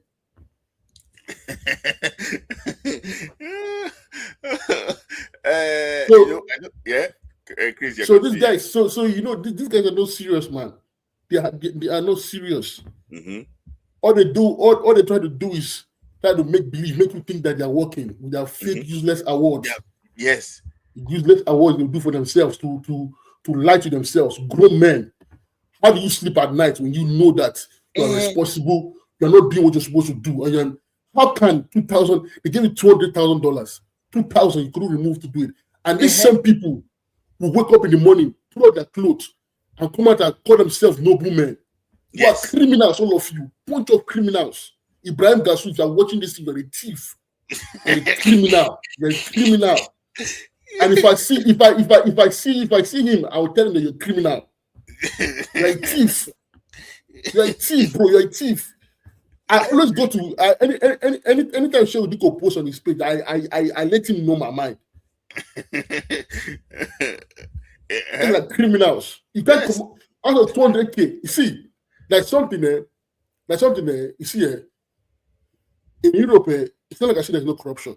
There's corruption. There is, yeah. But what they do is that they make sure they do their job, and the crumbs under they take some things under, but they make sure they give the people what they want, and then they get that on for so they use that thing. What they want to do for the people, they give them. Then they get their own from their court from the back. Now the focus is not on what they got; it's focus on what they've given the people, and they make sure it's standard, it's quality. But for us back home, for this people, they don't care. They don't give you nothing. They take everything. And then they do not have the right, they do not have the guts to come and tell you that I prayed, God told me. You lie with God's name. People are lucky that we are not in the Old Testament. Some of these guys would have died since. Yeah, one I want to say something. One I don't think we know this person. One of them, he's a coach. He used to coach Nigerian underage. They send money to his account. So he said that, you want to instigate me? I'm just coming back. I'm just praying, I'm just praying. That money they sent to, he did return it back. The same money that they sent to his account, he did return it back. Say, you want to implicate me? I'm just praying, I'm just this, I just came back. I thought we know the coach I'm talking about. He's no longer the coach of under 20 again. I'm just saying that these guys, the issue is that they don't like Nigeria. They don't like Nigeria. Because see, make I lie to you. Some things just happen. In that game against Zimbabwe, something happened. I just wonder, so these people don't even like. I'm talking about the game against Nigeria against that game in Uyo, because I cannot just see everything and ask you what happened. So, it's just crazy. See, what's starting is that it's not like as if there is a part where these guys are getting it right, and then there's a part they're not getting it right. If you look at every sector, everywhere, they're not getting they're not doing nothing. Nothing. You came out, you submitted a petition, you did an interview, telling the whole Nigerians, telling everybody, the players, that we have a case, and then you went, and then you went back home. You did not follow through. No. He did. The money is like You know, I spoke to somebody that is very close to Sheutiko. He's somebody that does not just pay that money, he just kept the money. That's it, Also, that's person I was no, imagine, and then you have our players, you raise all those guys their hopes. You have Iwobi interview saying we can still go to the World Cup, imagine those kind of things. $1,000. And meanwhile, you have these guys that just doing nonsense. If you ask, I'm telling you right now. If you call those guys now on the phone, if you call them, Ibrahim Gasu and Shehu Diko, if you call them on the phone now, ask them and ask them right now, what was what do you call it? You ask excuse me. You ask them who scored the goals for the game against Gabon. Nigeria was Gabon in the playoff. I'm telling you, they don't know. They will not know. If they rush, where if they rush. That's what they were. It's not see the rush. That was what they were singing. If they rush. Where is this? Oh my God, man. That's what they were doing now. So it's so embarrassing. Hold on, Chris, don't go yet to Charles. Some of you are, I know you are busy. Just say something. Chris, now you see why when I come for these people the way they do. Do you know that if Nigeria would have qualified for this World Cup, that round of 16 would have beaten it confidently? I don't care the team would have beaten it. I do not care what team.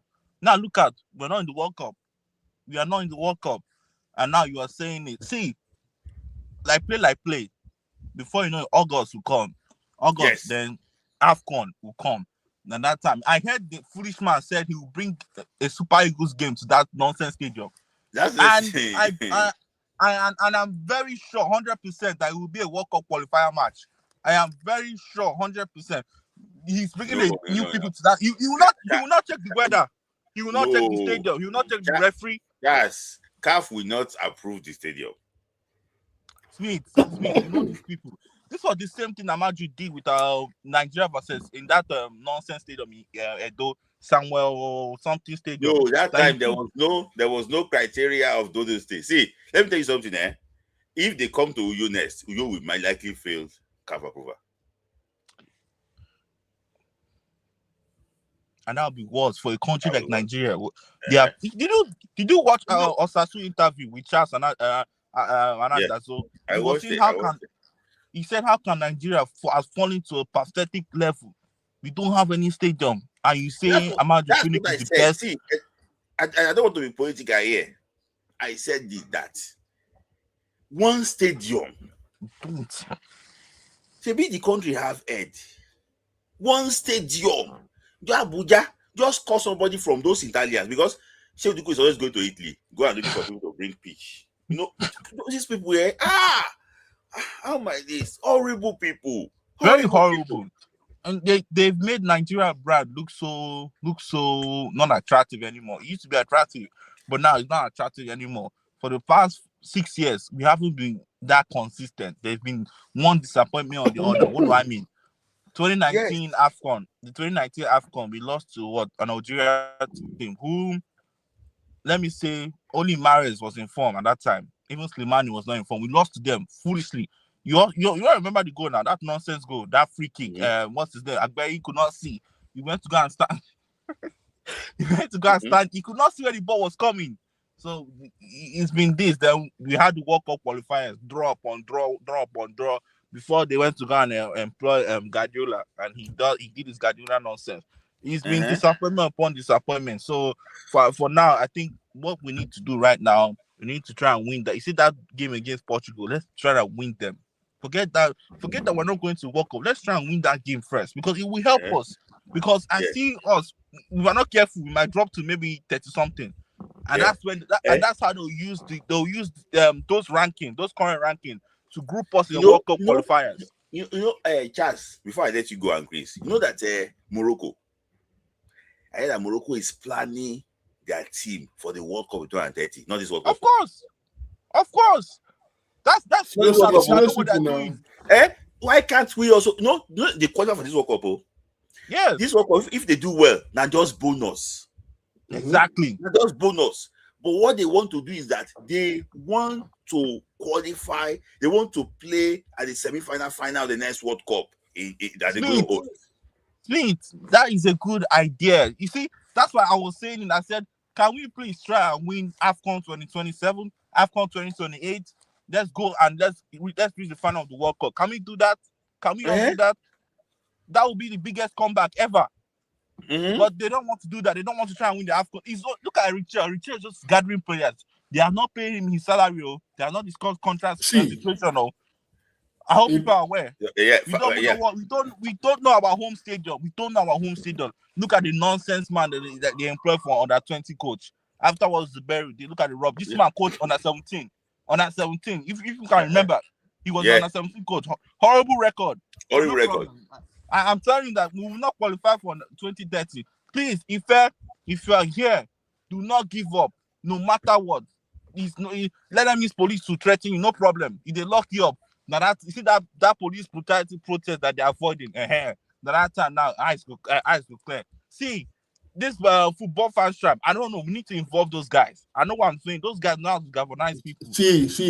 You know something with those guys. I'm not saying they might not, but that's the way I look at some things sometimes. Some people, because of their brand, because of the people, they might be scared that something will happen to their brand or something like that. No, Chris, are you aware? But maybe they might join. Are you aware that Amaju threatened some of them allegedly? Of course. I know. See, the thing is this. You see this guy there. The reason why a lot of things happen in Nigeria in terms of corruption is because these guys, the one thing Nigerian leaders hate, the one thing they like that scares them is accountability. Yes. Having to account for something, having to, allow their conscience. That's one thing they are scared of. So anytime you bring it up for them, it's like when you pull salt for rainworm. The way that thing scares them, and that's why they use anything possible, police brutality, whatever, for you not to do it, because they know what they are doing. They know what they're doing is bad, but they don't touch their chest. They don't bury their conscience. Maybe say nothing they enter their ear. So once you tell open up, they go fight. That's why I want. Now why should Diko? Ife should not be afraid. She should not. Now why should Diko send police? Let them put. If you want this protest, nonsense. If you want Diko not to call the police, carry those basketball girls go there for the protest. He go come out. He don't go call police. He don't go call police. He go dead here. He don't go call police. Chris and basketball girls. carry the Tigress girls, them go there. Yeah. Okay. So Jazz, thank you for your time. Thank you, Jazz. Hold on, wait, let me just say one more thing. About this Femi Aziz boy, right? If Chukwu is not lucky, they will stop calling him. If he's not lucky, he just needs to be consistent. Yeah, that's the thing. If Femi Aziz, because Chukwu has been average now. He hasn't been doing. He's off and on. Now look at him. He's going to Fulham, a top talent. If he's not lucky, they might stop calling him. And please, I hope Atletico win Arsenal, because I want Lukman to win the Champions League. That's the only way he can win this AFCON, because he's in the running. Him, Hakimi, and the other guy, the Senegalese guy, what's his name? Jackson. But he's ahead of them. But I just hope that Arsenal wins. Atletico win the Champions League so that he can get it at least. But we need to make a big comeback. You see, AFCON 2027, AFCON 2028, World Cup 2030. We have to win those and get to the final of the World Cup. That would be the biggest comeback ever. We have to do that. I know we can do that. I know we can do that. But the journey start now. Please, if you're in Abuja, forget. See, it's high time we start loving Nigeria. It's high time we start loving Nigeria. We've always been afraid. Every country in this world, there are people who fought for their country. They did not care. They might look like psychopaths, but they fought for their country. Malcolm X, Martin Luther King, Nelson Mandela. These guys were fighters. They did not care. It's high time you start fight. Stop running from your problem. If Nigeria is doing good, we want to enjoy it. We want to enjoy it. Once upon a time, Naira was higher than the same value as dollars, if not higher. Fight for your country, please. Don't be afraid. Don't be afraid. So, thank Charles. So, I will join you to the protest, Charles. I'll join you to the protest. I will join you, Charles, to the protest. Thank you, Charles. Final thoughts, Chris. So, Chris, let me ask you a question before I ask you, I'll let you go. Do you think that you can go low again apart from this, or this is the lowest you can go? This is the lowest, man. We have not qualified for the World Cup. We do you think I'm not qualified for the AFCON if I'm not careful? No, I think we'll qualify for the AFCON. I think AFCON is like the lowest, man. Qualify. I'm sorry to. It's not like I'm trying to be rude or anything, but like no matter how bad it gets, with the quality we have now, we can qualify for the AFCON. But the thing is that not going to the World Cup back to back to the point that it's now looking like as if it's becoming a norm. That is where I'll say like that's the lowest of the low. Like it's like people expect us not to make the World Cup. Yes. And then this Congolese case even made it more embarrassing. This is like the most oh my God! Like I don't think they will have ever gone through type of embarrassment. With the case, and I saw something that Ikenne said about how I spoke about it also, that how South Africa bullied us in these qualifiers, and our NFF president couldn't say anything. And Ikenne said it that CAF helped South Africa to qualify for this World Cup, because they played how many games did they play at home? They played only 3 away games. Only 3 away games. 3 away games. The rest they played at home. And our president, Ibrahim Mumuga Suduru, couldn't do anything. couldn't say, look, it can't happen. We can't be flying up and down while somebody's busy playing at his home. No, it cannot happen. Let's take them to Morocco to go play. Neutral ground. They go play. But no, our president, no. We went to South Africa. They took us to their worst stadium. Our president there, like a mumuma, didn't do anything. And the issue is this: the draws for the next World Cup qualifier will take place around September also. So, if Nigeria is ranked among the top 8 teams in Africa, Nigeria will be seeded. But you know that being seeded does not matter. Last time around, we were seeded with this state of the group. So being seeded does not matter. So, but let's see exactly how what goes. But Chris, thank you. Maybe you can still just wait. If something triggers you, and when where it comes, somewhere it triggers you, you probably want to talk about where. So it's really getting. Thank you, Chris. So I don't know. You are twice. I don't know. Maybe you are twin. You joined twice here. I don't know which one to pick, but let me just take them up. I don't know. Just leave her. Them talk is okay. Them talk quickly. I want to speak without the screen, my mind, please. First of all, let me please. I will not take the time. Please. Number one, we should be careful. They should be careful in Abuja. Nigeria, very from people. Remember the 2020 South protest. What happened there? We lost so many lives, but up to now, but they say nobody died there, but we know that somebody died in that place. Please be careful. That I live in Nigeria. That's how we go now in Nigeria.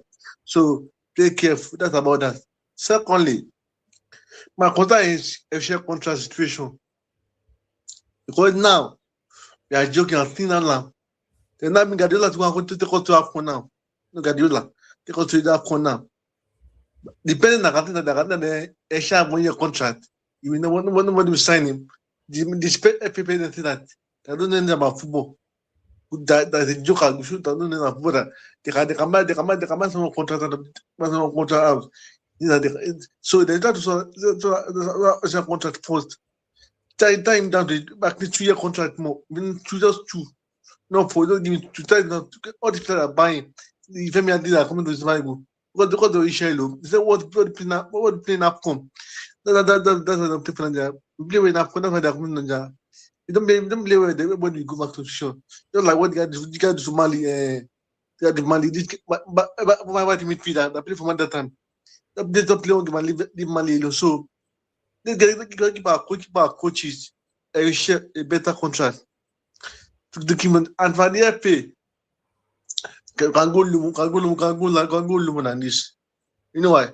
The fella the Falcon of the World Cup. That be US.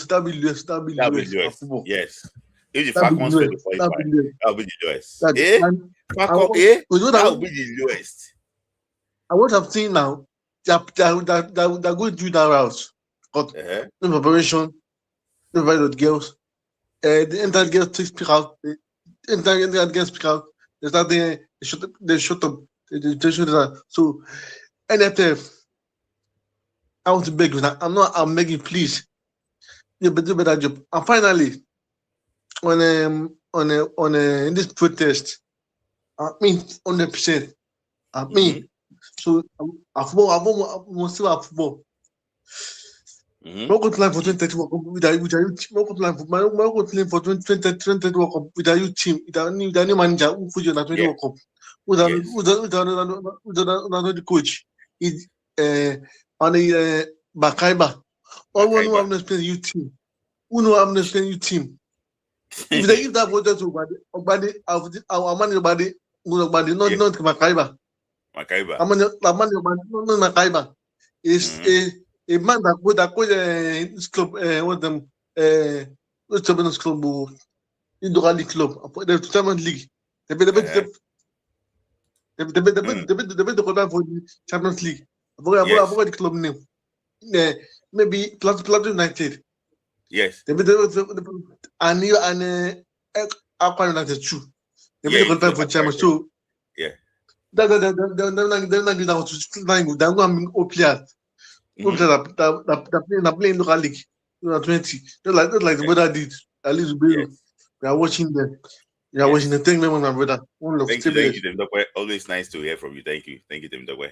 The internet of the is actually was great today, but it's just crazy. It's just crazy. So I'm going to have. Let me just take super chat quickly. Thank you. Uche said that that is 20 million in the bag in 2 years if we win the AFCON in 2027 and 2030. 20 million. In fact, Guso will go and buy land. He will become a rich man. No, he's to make Guso rich, not to make the Nigerian football rich. It's Guso because they are winning for Guso. Thank you. This one. So, Adiola, thank you. Adiola, thank you for super chats. Add any comments to it. Okay, Adiola said that please sort this contract. Okay, Adiola said that you sort what Eric Shell's contract. Said that Eric Shell is making our football attractive. We have players willing to switch to Nigeria now. I'm surprised that so many players want to switch to Nigeria.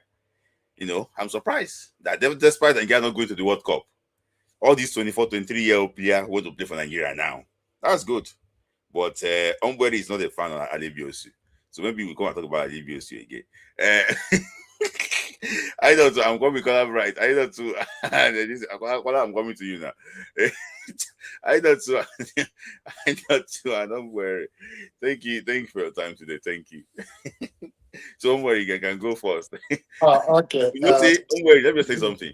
I was in the shower one day. I remember, the way you use mouth, come out, pursue Akoguma, come out for Super Eagle. I hope you not pursue this Adeokuta. But I will not pursue. No. I will not. Globus exit. Balogun's exit actually removed Akpoguma because nobody is fight for him. Okay, I'll talk about that one a little later. See, yeah, I greet everybody. yeah. I love what you said that if you must win. You must win in your home, no matter by crook or by hook. right. Therefore, any by place by hook or by crook, win. You have to win. You have to win. Raymond. By hook. Remaster. Please, if you guys know how to, even if it's 0-0, 90th minute, just try a way and win Remonster. We have to finish Remonster. Enyimba, this is your home. Please do it. Smith has already. You have given. and when you said it, I was so happy. That's very good. Yes. Now, the second one is. Please, somebody should go to Amokachi's page and ask him what does he want as a human being. Yes. I do not like Please, the people who are here, go to his page on Instagram, ask him that Humble Henry asks him what does he want. I think the problem he's having is he does not know what he wants as a human being. Amokachi would have been the coach of Super Eagles. Amokachi, by now, after Keshi, he would have been the next coach of Super Eagles. But he does not know what he wants. Are you telling me that because he assisted Shuaib Amadou. He assisted Keshi too. Then he went to Finland. What again? Come to Nigeria. Ruby Stars and after that, what again? He switched to another line of what again did he? He's doing farming now. Apart from farming, he was FA. Was he a FA before? No, I think a technical director of Lobby Stars. Okay. From there, he was campaigning for Shuaji. From there, he was a commentator. He's so confused. If I see him, I'll tell you, Mr. Man, you are confused. He will ask me why. I will just mention this. I'm getting very, very confused. Does he have? Is he very intelligent? He is. Does he have the capacity to carry Super Ego? He has it. If you talk to commentator, he's very, very good in speaking. English is good. But the problem is that he does not know what he wants as a human person. That is the problem. Now, for Siasia, yes. In fact, I would love Siasia to be the coach of under 20. Yes. If Siasia will not be the coach of under 20, let Eric Chill be the coach of under 20. If Eric Chill be the coach of under 20, all these foreign-born players that play in championship, there will be no one. I'm saying it. Yes, and I am. Super Eagles has a standard. If Eric Chiu become the coach of under 20, I'm telling you that he will produce players that will last for 10 years and 12 years for us. Yes. He will know the players that when they reduce their age, he know that he reduce this person's age. If this person's age, he knows. The problem why we are moving to a lower division is because of what? Nothing. Now, ask yourself this question. When Siasia was in charge, we have people born abroad playing high, but we don't recognize them because of him. You see, right now, everybody is finding a way, a means. And my advice for Eric Chiu, please, if you're going for foreign-born players, Go with people who are 19 years, 20 years. Don't go with people who are 24, who is under champion. Don't go. Because they will just only stay for only 4 years and they will not be. No, 24 foreign born player is fine. 24. No. All I know was 20 years. I'm cautioning you now. How long has he led us? Uwobi, how old was he? 19 when he was playing for Oh, Nigeria. Kadimbasi, how old was he? How old was Lukman? Lukman, let's be honest with you. Now, let me talk about Lukman. The problem of Lukman was his management. That is why he has no option to play for Super Eagles. Why did I say so? Go to when they played under 20. How many are they? He was the best. Mm-hmm. No, he wasn't the best. He wasn't the best. He wasn't the best on England at 20. He wasn't the best. Who was the best for the black people? Who was the best for the black people at 20? There are about 7 of them. I think it was. I'm coming. I want Mr. Dare to talk about it. There were 7 of them. I think there were 7 who are black that represent under 20 for England. Who was the best? Him and Solanke was the best. Solanke was probably the best, eh? He was better than him. You see, Dominic Solanke was the best. And the captain of the team, even the captain of that team, was like Yunus Musa. He's played for AC Milan. He's played for AC Milan before. Yes, for America, for US. What's his name? Yunus Musa. Musa. Is a Ghanaian descent, but born in America. He plays for USA now. Sorry for using the word black. There are about 7 Nigerians, right, that play. Sheyi 7 or 6. Sheyi Ojo. Fika Tomori. Abraham was there. No, he wasn't there. No. He wasn't there. Okay, who are there? Ovi Ejara. Sheyi Ejara Ojo. was there. Fika Tomori. Adama Lukman.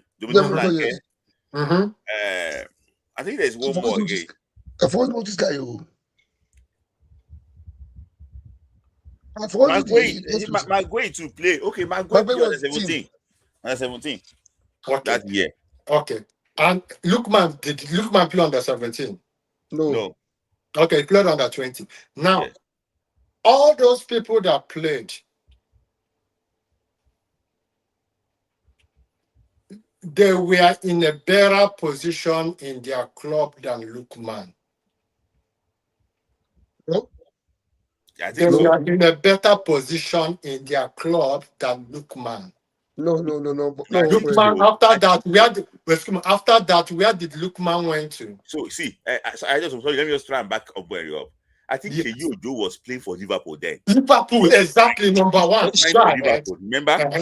He was a free player the way Lukman was for Everton. Wait, see, now my question is, if Lukman was in Liverpool, you get my point, Smith. Ejara was in Liverpool. Yeah, let's switch it that. Let's switch was in Liverpool. Yes. Dominic Solanke was in Chelsea. In Chelsea. Yes. He moved from Chelsea to Liverpool. Dominic Calvert-Lewin was I think was in Everton or so. But maybe Leeds also. I don't know, maybe Everton or so. So I understand what you're talking about. Now, I am not bashing him. I'm trying to tell you how hard work this guy have been. Life had not been fair. I'm saying it. I mean that he was in Liverpool. I'm telling you that opportunity, he will not misuse it. Or Joe misused the opportunity. Yeah. You get my point. So these are the things. That is why if you look at it, when you come to at the age of 24, Smith, I wouldn't want us to use the word I misuse the opportunity. Injury, the best player, the best prospect, injury can turn this game around. Sheyi had injury. I can name some players that team. See, Lukman might have. If Lukman was in Liverpool, I don't think that Sheyi had injury. Just remember was there too. If Lukman was in Liverpool, there would have been every indication that even if he was playing well, he might not have represented Nigeria. I don't think so. I don't think so, Mr. Obueri, wait. You He know might why I not say have so. represented Nigeria. Obueri, Miller is here. These guys, their first option. You know why it was easier for this boy, Iwobi, to choose Nigeria first. Apart from the fact that he was about 10 when he left Nigeria, because of his uncle. Many things can be added together. Say for us to pick why Iwobi chose Nigeria. But most of these guys, like I always say, they grew up in that system.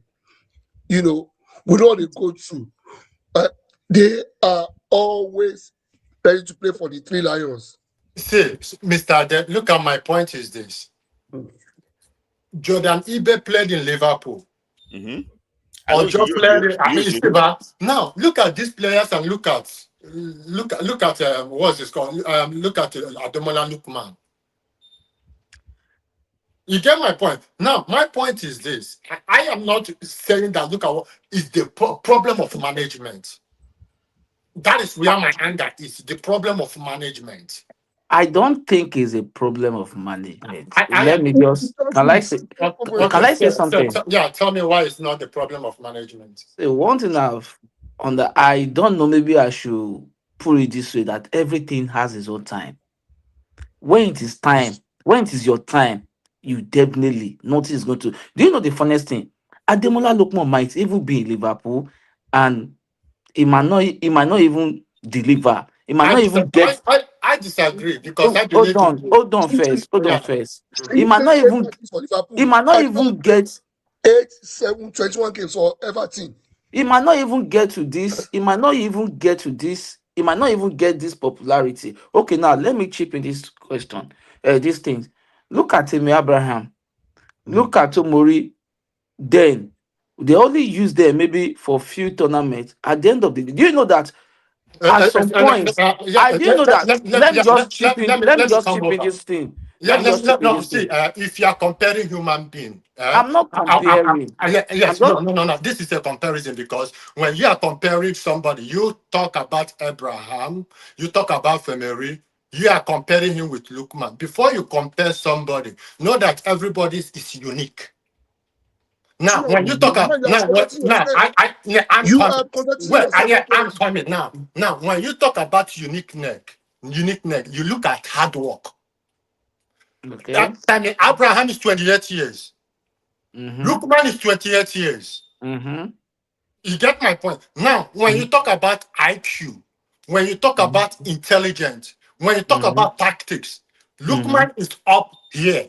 Therefore, if Lookman was in Chelsea and Temi Abraham was in where Lookman is, do you think that Temi Abraham will be where he is right now?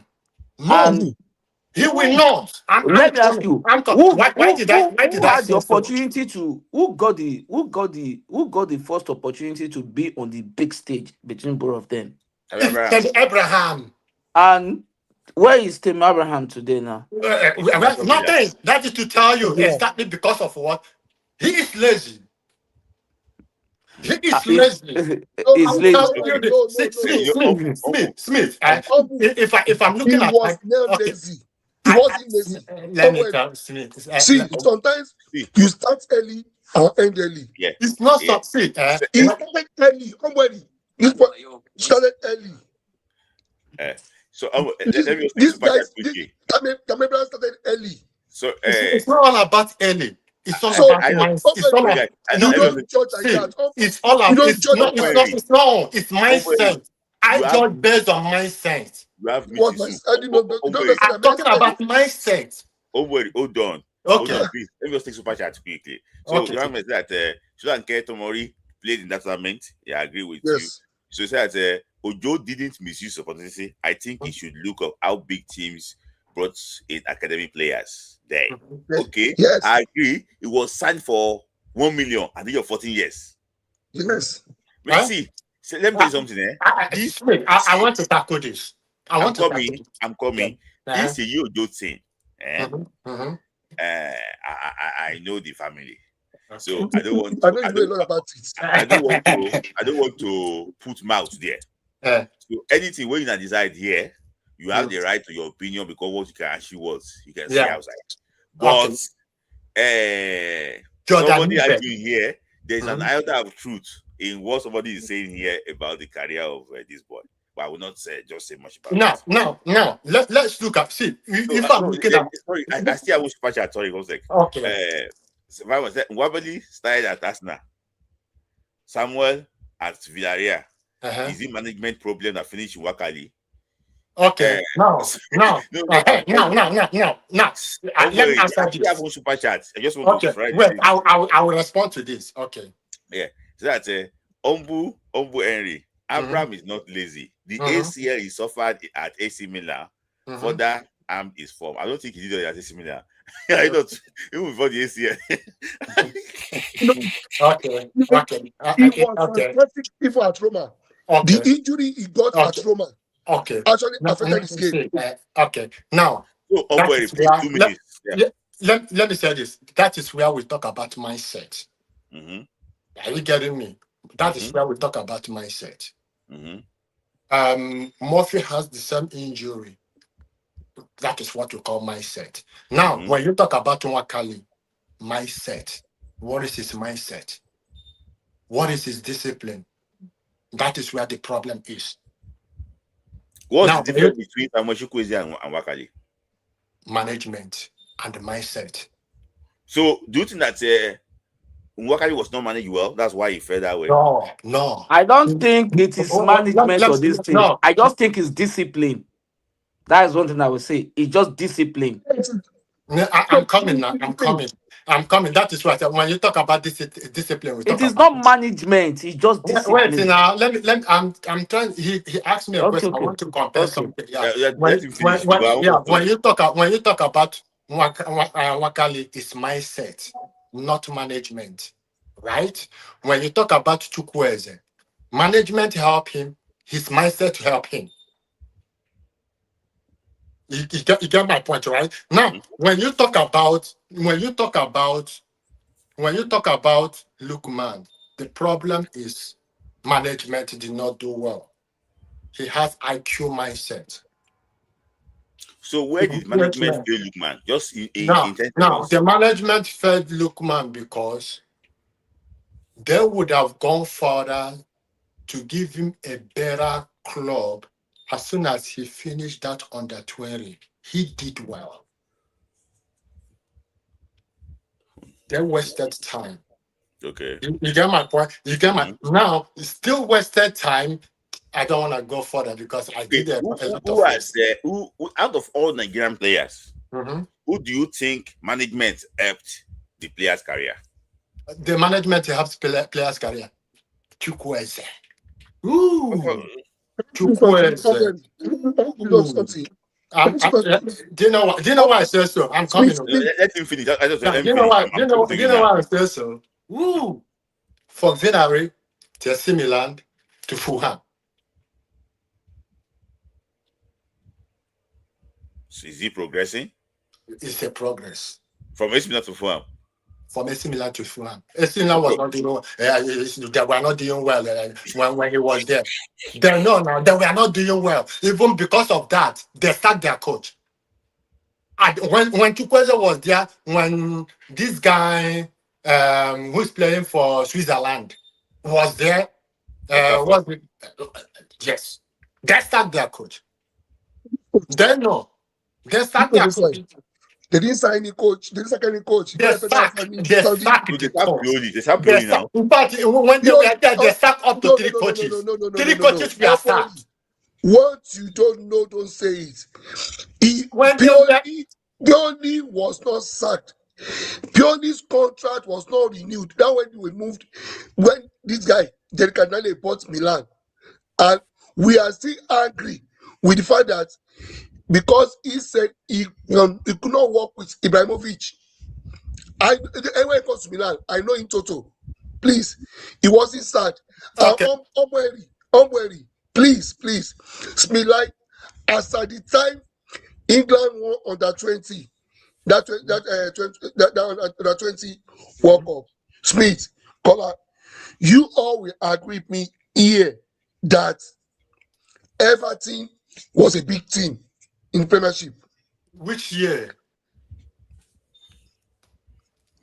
That was the under 20. That was 2017 when they won the 20. 2017, right? Okay. 2017 when they played under 20. Omweri. Okay. Now, You for me, England is not the best place for Lukman. Wait now. Wait. Okay, finish. Okay. Omweri. For Everton. England is sorry. Everton is not the best place for Lukman. It was when Lukman played for Nigeria. Okay, Omweri. I just keep quiet. It was when Lukman played for Nigeria in 2022. That was when this Atalanta signed him. As the time he was playing for Nigeria, I was in Leicester with Kelechi Wakali and Refe Didi. He was in Leicester City. Okay. Yes. Now. It was after he played for Nigeria, that Atalanta saw him. Therefore, my brother, without Nigeria, Lukman will be where he is. He might not. That is where you get it wrong. He might not. I went. You see this thing that I said. See, Super Eagles defied his career. My brother, without Nigeria, I want you to know somebody's mindset. Without Nigeria,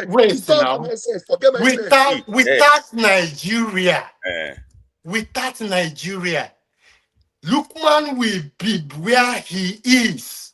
Okay. The guy is very hardworking. Hold on. I just please hold on because you guys are just looking for Kola.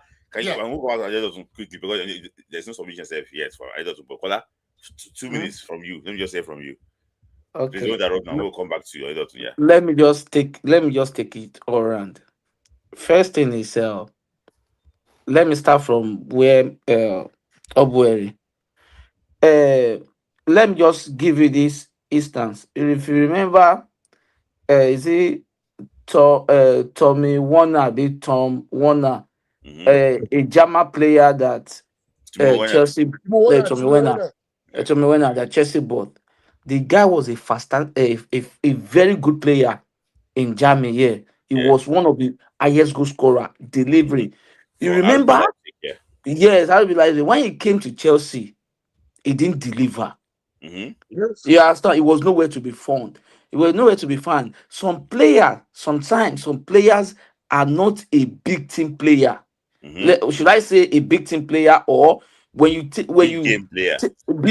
game player, or should I use this for that? Maybe if a big club buy them, they may not deliver in that big club. But when a smaller club go for them, they will deliver well. And apart from that, let me give you this example again. If you remember Crespo back then, when he was in Chelsea, he didn't deliver. But when he went to AC Milan, he played in AC Milan, he delivered. He played in Inter Milan, he delivered. But when they brought him back to Chelsea, he didn't play anything. He didn't deliver. Likewise, Shevchenko. So some players are like that. So let me just Kesma also. So let me just say some players, or let me just say the league determines some players.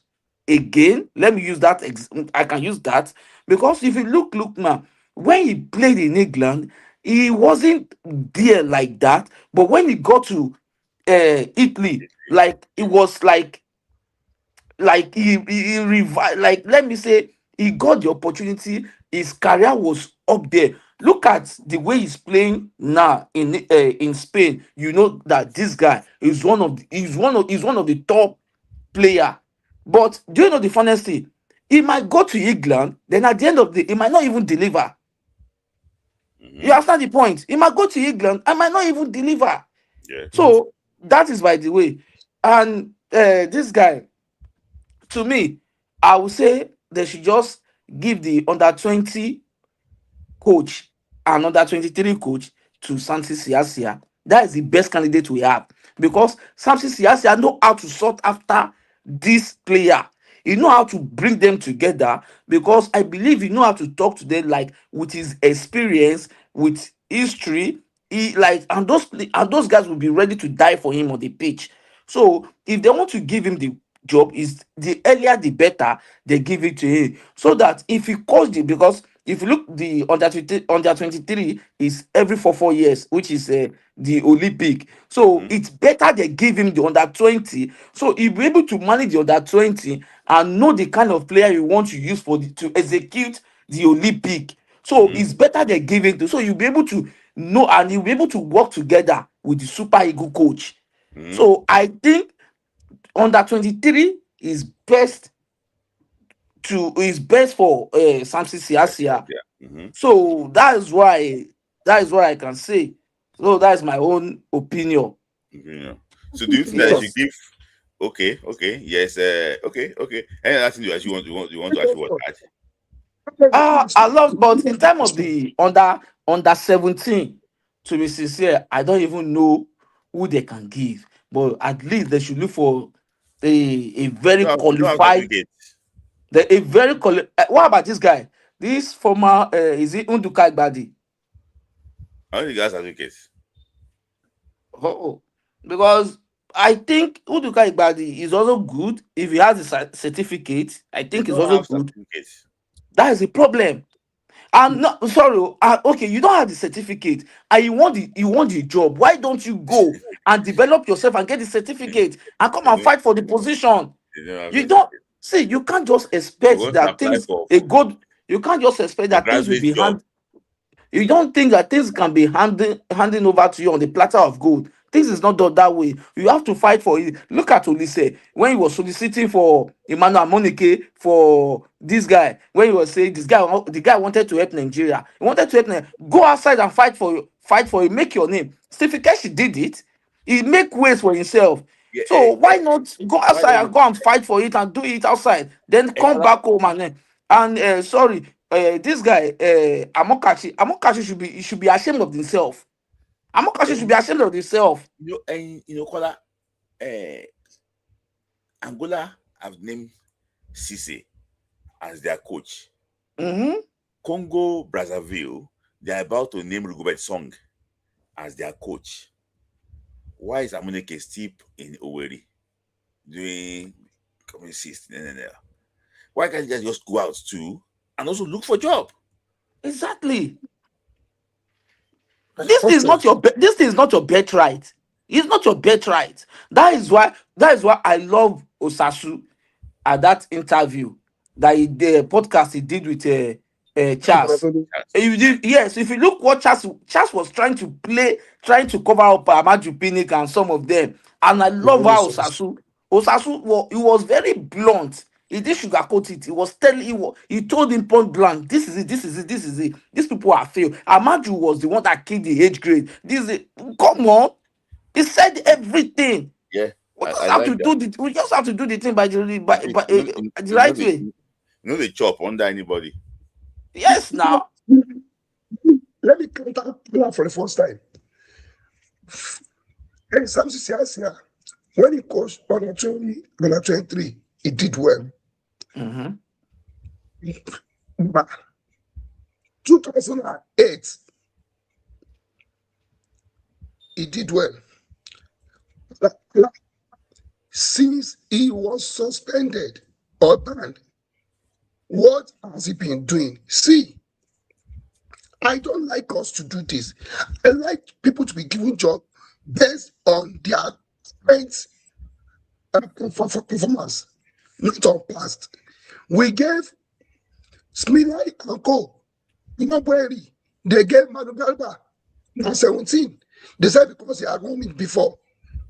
Twice. They gave him under 17. And when they gave him last under 17, they gave him. What did he do? See, your present should speak better than your past. What has Siasia been doing? See, Do you guys think? Do you guys think that football should work for Siasia? No. We have internationals. They have gotten their own certificate. It says we need to take this guy from the movement, Johnny Tucker. Plus, they can't get Robocall there for Abi. So we will get all these internationals. Now, play down my room. Please, room. Now, Mr. Adedotun, I sorry, get. it says we cannot get all these people. Mhm. They are also going to the pass because because I did 5 to 8. So we say no. Okay. What has he done recently? Okay, Tell us Mr. that. Okay, yeah, I understand your point of view and I understand where you are coming from. Now, the question is, let me just ask you, if you are the technical committee chairman, now people you throw let me say you throw the job opportunity open that people should apply, and no people, let's just assume people didn't apply. It was only 2 people that applied, Siasia and Amokachi. You understand? Like, and if you are in the position to pick, after the interview, both of them have tabled their plan, their proposal, and everything. And when you look at it, and if you want to look based on performance and past history and present and everything, what would you go for between 2 of them? Me as a person, Mm. I will not go for 2 of them. Let me rephrase my Right. question. Okay, Mr. Let me Ade, rephrase my who do question you want to again. choose to be Let that me under 23? let me rephrase my question so you can understand. You throw the job opportunity open, and no people apply. It was only 2 people that apply, which was Siasia and Amokachi. Into the pot. Yes, they applied through the port, and nobody else, and it was only 2 of them that applied. And you saw their CV. They brought you in. You called them for interview. You listened for both parties. You saw you seen their plan and everything. Who would you choose? Yes. In that case, that's record. You want to go for Siasia. You want to go for Siasia. But what I'm now saying is this. What I'm saying is this, Kola. I said based on report that came out from NFF that only 2 people applied. But your NFF that you and I, all of us here, that we know that maybe 25 people applied and they saw that, these ones, we cannot control them. They'll put in the trash. Okay, Mr. Ade, who do you want to choose? Who would you Who will choose? you choose? Who would you Who will choose? you choose? I said Apart from the 2, who do you want? Between the 2. No, between the 2. Between the 2. Let's forget. He said that between he the does 2, not want I the will 2. pick Siasia. Right? He You said he pick does not want Siasia. the 2. Oh my God. Okay, you pick Siasia. Between Fine. the two, I'll pick Siasia. For me, Mr. Ade said the 2 does not. Then who do you want? Let us look at the person. I have just told you now that we have our ex-international that have done high number of courses in abroad. Who is that? Who is the person? Okay, mention one person. Let us look at the person. You can mention Utaka 3 times. Utaka what? See, Utaka is doing Utaka to come and do wetin? He's doing academy. To come and do. Utaka cannot deliver. Utaka cannot deliver. Somebody. You spoke to Robocop. Yeah. You spoke to Robocop. Yeah. Why can't you give this guy? See, because all these guys, when they finish, why can't we give them stuff from under 17? For me, Utaka should be for the women because he is coaching the women in the France. Let him go to the women. I don't know the reason why. That's my. If he's listening, Utaka should apply for Falcons. He understands women in terms of football. Let him go and do that. Now, who will give him the job? They will give it to him. Which If you people? want, okay. Which people? How about you are genuine? Okay, if they will not give it to him, therefore they will not give it to you, the under Okay. 23. That's what I'm Okay. saying. Makaiba. Okay. Makaiba Sorry. is a city coach in local league. But Okay. I cannot give it to Makaiba. Let He's me a city just coach. sorry. I just I'm not before I gave you what I thought. So I thought we'll be doing a podcast, old school podcast very soon.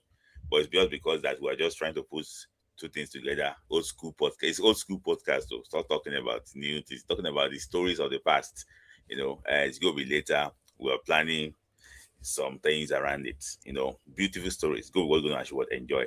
So Umbueri, Umbueri. See, I'm just Umbueri. Hold on, I'm coming to Umbueri, Okay, but Kola, because I see, Aidamala is here. He's in the waiting room. I just assume that you know what. Can you tell Aidamala that he should come live today? That he like talking to Aidamala. Aidamala is waiting. He wants to actually join. Let me ask Kola. Kola, I want to ask you this question. Currently, now you are a passionate Nigerian football fan. You normally exchange messages, and I know. See, sometimes you go post on your story and you say, it's a pain. See, Kola, do you think that it can get worse? Like presently, Yes. let me to be sincere. If Gusso comes win the next election, it will get worse.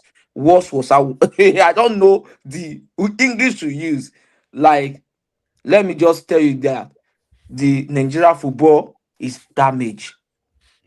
Completely, totally damaged. And I will not lie to you. I don't want to scare anybody, and I can tell you here that it's in the pole position to get re-elected. In fact, I know. Said they are even packaging to replace himself. It's even I'm sorry to say this thing. It's we confuse us. You don't be using language here. It's also so corrupt that is going. There's nothing. The only Adibin, that is why I love what Segun Odegbami is trying to do. If Segun Odegbami can succeed in that thing, it will be a lot of benefit to the Nigerian. Because do you know what these people normally do? You go and settle them, give them money. Or you cajole them, you will not like have an agreement with them that okay, if you people vote for me, if I win, I will use so position to compensate you, or I will give you slots for players. You can bring in player. That's how this people. That is why we can never move forward. But when we put one thing, I know. But let me say this thing there, and I will say it again. Nobody is a saint. Nobody is a saint. Everybody is corrupted. But it's just that some people do have conscience that okay, let me do this thing right.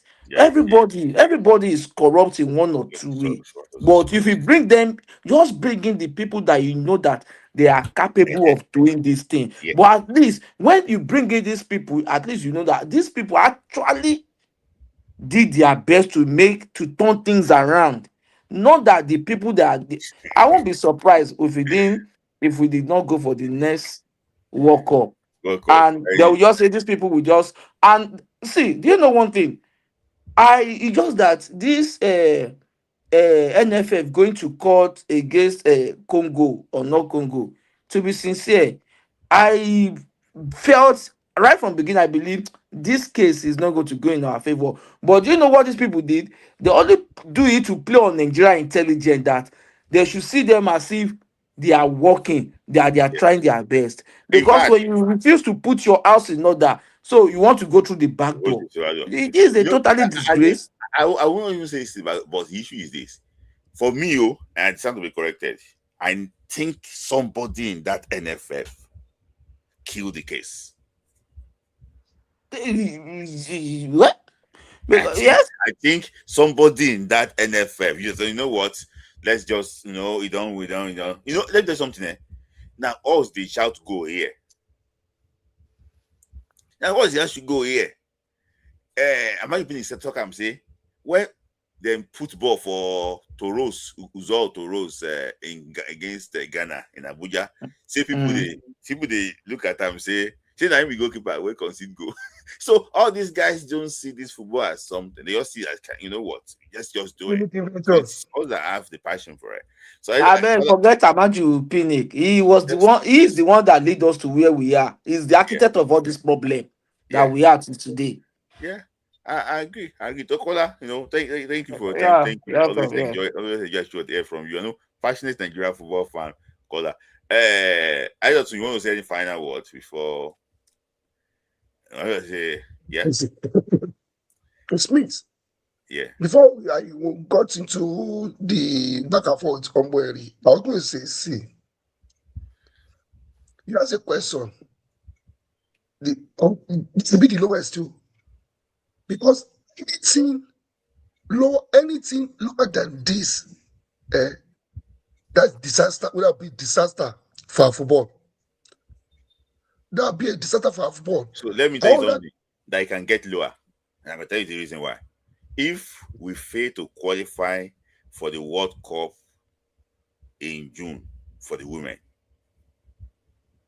That's what I'm saying, like, be a disaster. That'll be the disaster. And I asked you that question. Even in all facets of life in Nigeria, when people fail, they don't resign. Smith, you remember, I don't remember, you remember. Remember that that job interview they did before around maybe 2002 and 2003 at National Stadium for civil defense, where people died. Papa Moro, the minister, says they told him to resign. He said, "Did I kill them? Nobody can force me to resign." Meaning, even when we fail, we don't resign. That is, we reward mediocrity in Nigeria. Failure. Look at what happened in Italy because they didn't qualify for the World Cup back to back. What happened? Everybody that's to do with that for a session stepped down. They stepped down. They knew what to do. They knew the right thing to do. They stepped down. We didn't qualify for 2022. The one that was in Qatar doing party, birthday party. Even that was Osasu. Even brought in cameraman for Nigeria. Come and film him. May nothing concern us. They don't qualify. This one too. He failed. Even if you step down that, I would have loved to continue as the president of the NFF. But because we failed to qualify for the World Cup, I want to take a bow. I swear to God Almighty, he will be one of the most respected NFF presidents in the history of Nigeria. Forget what I was saying. Now there's only no Isaac Akioye. He didn't know Charles. He doesn't know Isaac Akioye. He doesn't know Kojo Williams. Say Yamaju. That one just saying trash. What I'm saying. So I want to ask you a question. When Ghana failed during the AFCON in Ivory Coast, the Ghana Parliament, they called those in charge. Kotokereku was present. Everybody was present. Okay, what happened in Ivory Coast? But there's no inquiry about what caused failure here. So if the Guso cannot resign, but what about those in power? It seems not to care too. This is politically connected. This thing is politically connected. Let me say this, right? Let him land. Sorry, I don't want to. Let I just land. This is politically connected, Smith. The current, if you are in any position now in Nigeria, you must align with the presidency. Once, like what the guy said, Oshemole, that if you belong to a party, your sins are forgiven. If you align to the presidency, your sins will be forgiven. Nobody will question you. But it's me like, where is that morality, human morality in these people? Where is that human morality? I remember these guys went to school. I remember they used to teach us primary school moral instructions. So all the moral instructions that were taught, that I taught these people, and where are they? You know the right thing to do when you fail. Just take a bow. People continue to respect you. We all remember Professor Wande Abibola when he was minister. He came out and said, "This place is not." He said, "Why did you resign?" He said, "That place is not for Moluabi. That place is not for somebody that's well brought up." He resigned. Has anybody said anything against Professor Wande Abibola? You know why he resigned? Smilai Ombweri. You know why he resigned? Because when he was trying to make oath, he made his own oath with what? With chants. No Bible, not Quran. We traditional chants. And he knew the consequence. The Bible will take time before he punishes you. Same like Quran. But this one, instant punishment. He bowed out. Now he's still maintaining that respect. Challenge me like, please don't say this thing again. No, that just not cover. We have the Falcon show cover for all. Because that will be many things will happen. No, if many things happened, Mr. Ade. And I'll say this, so please, people that want to go and protest me, I'm not in Nigeria, I'm in America. I can't tell you, go out there. Please, before you protest, watch you. Because these people can do and undo. I don't want anybody to risk his or her life. If you can protest on social media, it's a peaceful protest. It's just to cancel. It's just to bring placards. It's a peaceful protest. So I know that the last time wasn't successful because Sheudiko brought some police to chase people away that they are hoodlums. Nigeria, when they want to put something, say you are hoodlums. They are trying to break into the national stadium. So they are hoodlums. Despite having police reports that say, okay, we can do this thing, signed, stamped. Somebody say, you know what? Somebody from the sport community just said, you know what? They are hoodlums. You want to go and destroy something? It cannot be there. So it's a peaceful protest. It's people that are harmless. It's not even. It's the crowd safe. It's even controlled. You see, 30 people just to show that in case you are sleeping. I know that everything now is about 2027. I'm sorry to say this thing. In case you are sleeping, Nigeria football is already in ICU. Like, we need help in case you are sleeping. That's the reason for that protest. I understand. I agree with you, but I'm just saying that Nigerian politicians, Nigerian leaders, they are special breed. They are special breed. The same pain we are facing now, even the law enforcers are facing it. Okay. Let me say this. They are facing it, but they want to go. So I don't have to talk because I don't expect 10 seconds, please. I don't have to talk here. Let me say this. Nigeria is no longer interested in football. I think so too. No more. Yeah. Because I think so too. If there is law, I think so too. This current government is. Yeah, it's not interested. You're right. If there is law, there must be punishment. Nobody is touching them. It's all win. For the people protesting, they would have taken one thing to protest about. I would have loved the people who are protesting to focus on the coach of Super Falcons. Just about that particular area. Tell them, we do not want this. Our football is dying. Give instances why you do not want this man. Protest for one thing. Don't go carry black eyes, stay there for hot weather, fire, you go back. Just for one thing. Say, we do not want this man. We want our football to be okay. We want coaches. We want this. When you protest about coaching, let us see what they will do. They will do, yeah. You see, right now, but Grace, who the hell is it? Now, let me say this concerning about no. It's just one thing. I want to say this. There are some people that can survive without nobody to help them. People in isolation? There are only two people in Super Eagles. I'm coming. What I said is in context. Let me explain this. There are people that their hard work we carry them go far. They don't need national team do this because of their mindset. Who are we choose people? Osimhen. Another person, Lukman. You know how Osimhen's career went.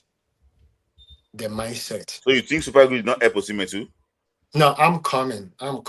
Now, for example, Super Eagles help Osimhen. He got a club. They sent him back. Right? Under 17, he got a club. They sent him back. He got multiple clubs before getting where he is.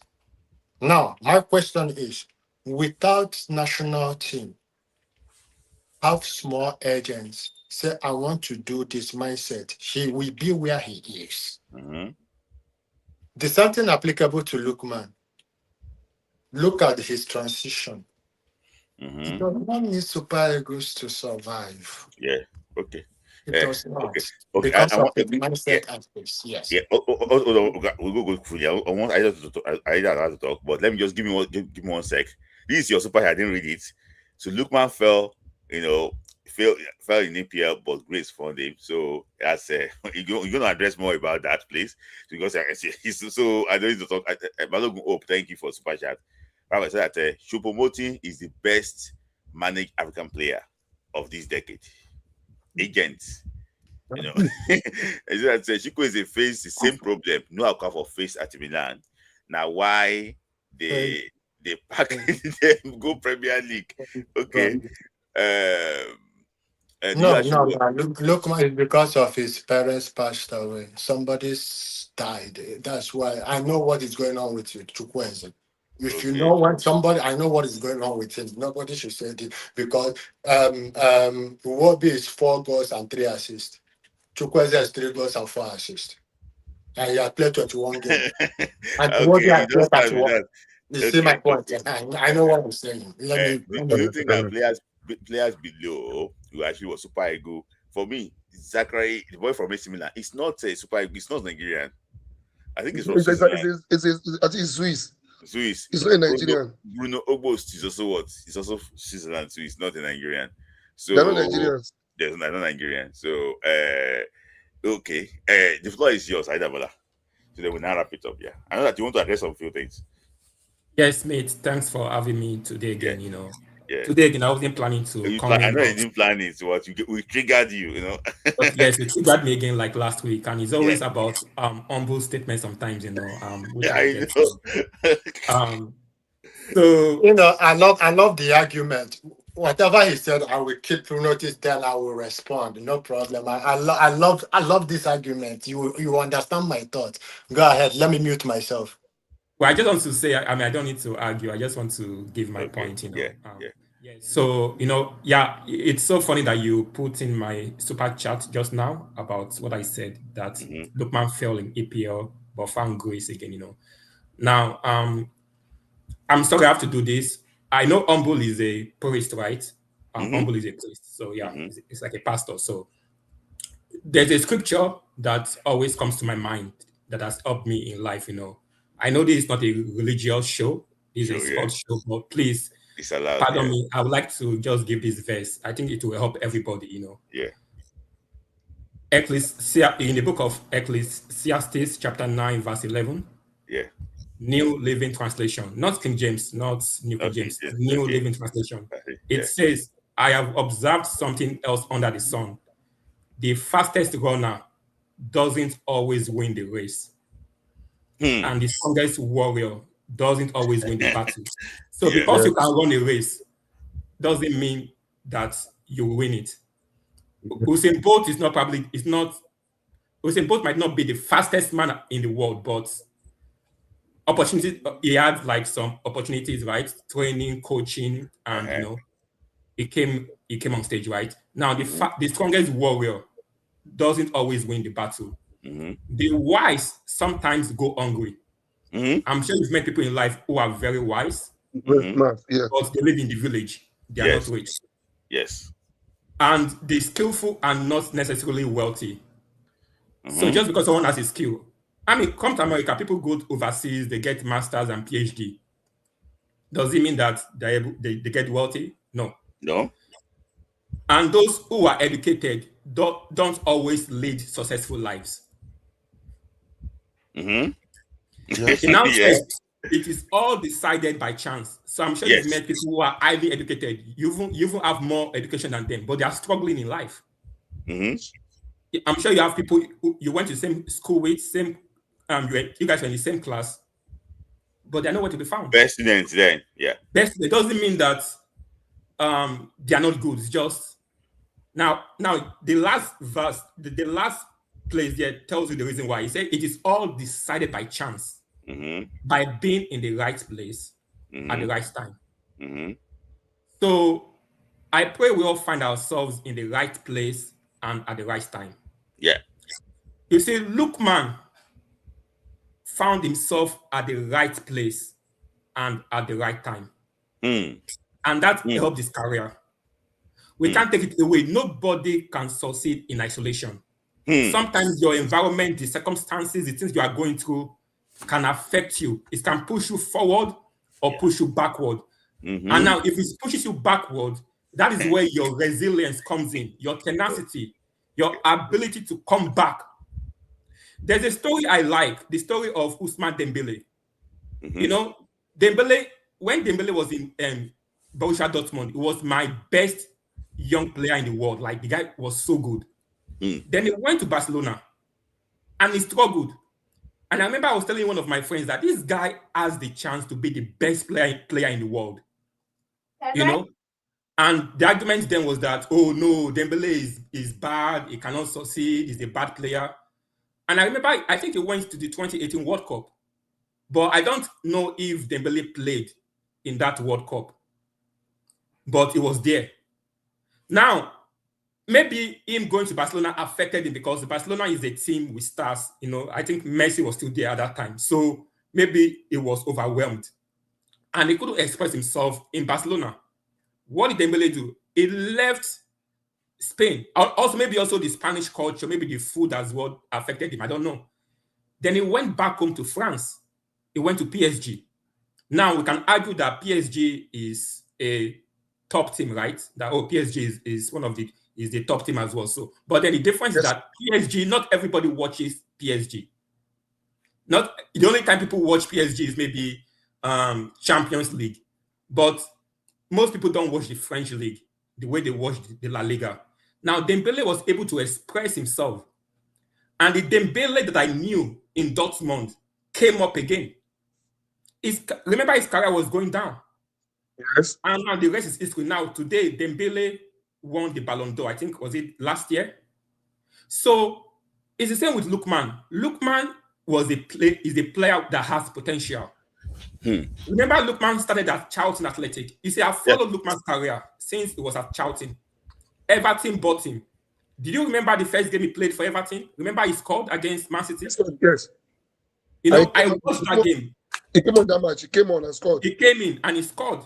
And people were like, this is the youngest, team in the world now. Then he was in Everton, but he couldn't really express himself in Everton. Then I think he went to Leicester, right?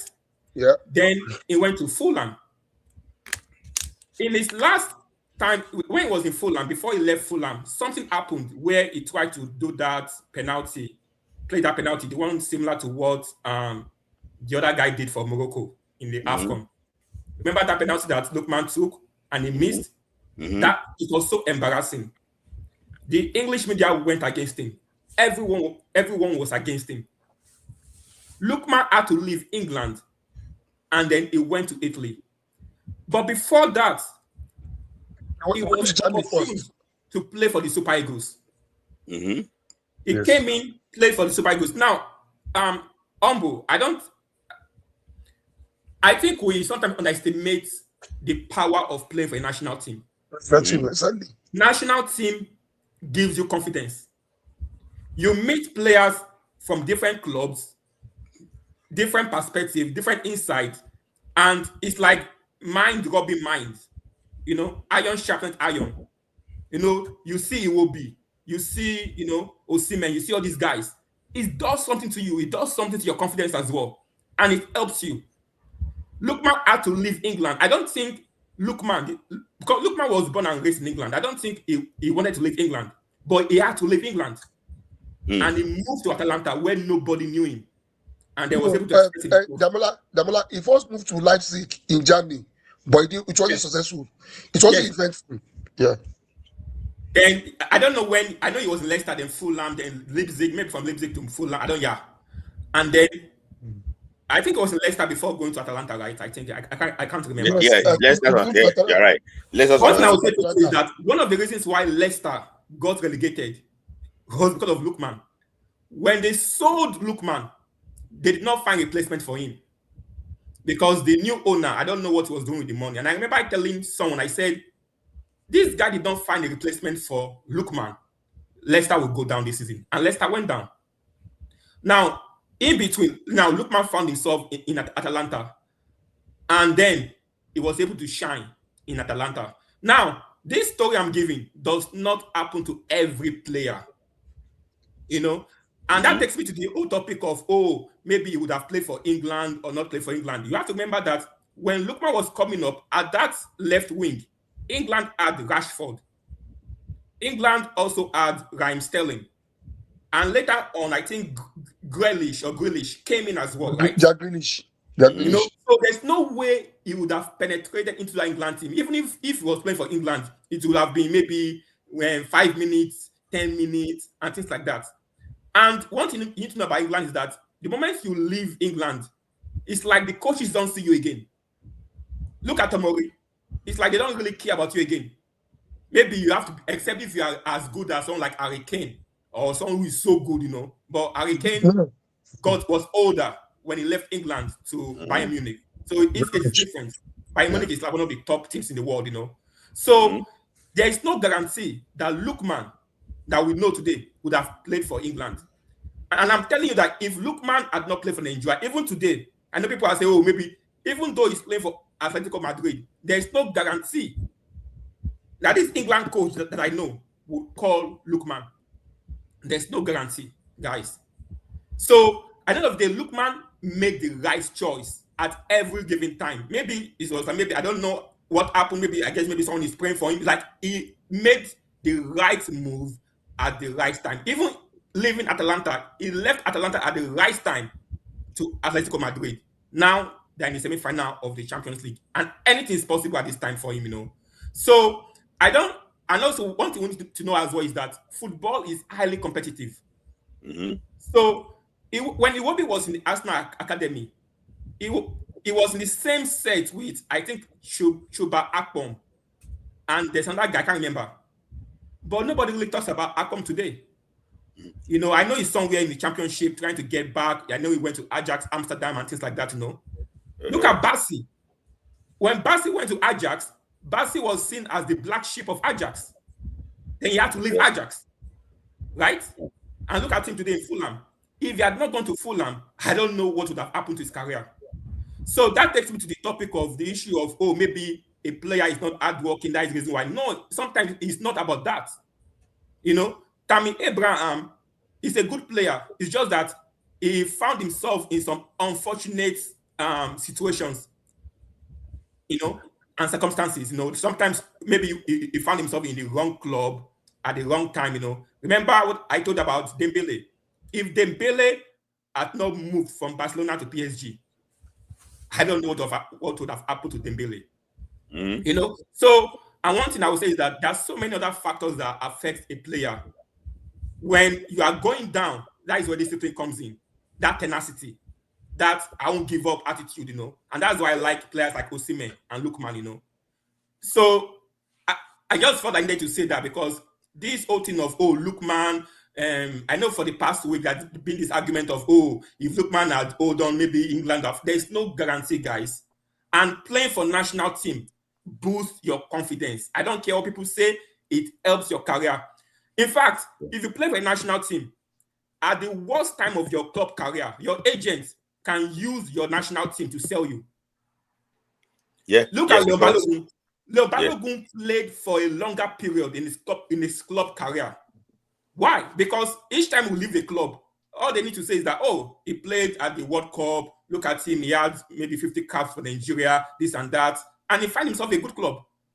But if you don't play for a national team, it can affect. So I think also because we are Nigerians, because so much has happened in Nigeria. Yes, we know we have our challenges.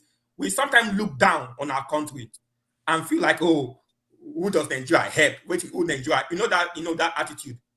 But guys, man, when that green white is going Jesse, we always help you at a time when everybody leaves you. Yeah. At the time when no club wants you, no agent wants you, the fact that you play for your national team can always help you in the future. So that is the one thing I wanted to say about Lookman. Okay. Can I say something quickly as well before? Let me respond. No. Can I just say? Let me put to this point. I'm coming. Also, I already emphasized that the way you talk. No, not you. I have that the way you talk is well detailed. Say, are you a lecturer? That the way you talk, you always break it down. It's so intelligent that you're a lecturer. Do you know any lecture? Well, that is on one side. It's just a joke. It's just complimenting you. I understand your point, and I think I agree with you about nobody can succeed in isolation. That's why it's from Ombweri. But Ombweri will talk about that one later. I agree that nobody can. I have a meeting just not for 5. Let me just say this. I'm coming. A second, Ombweri. Yeah, let me see.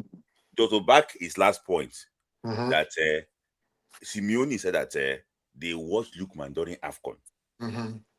That's the way, yes, in the role he played, that he was really good in that, that he started during AFCON. So they were building on, they were considering him or Mamouche, or the boy from Man City.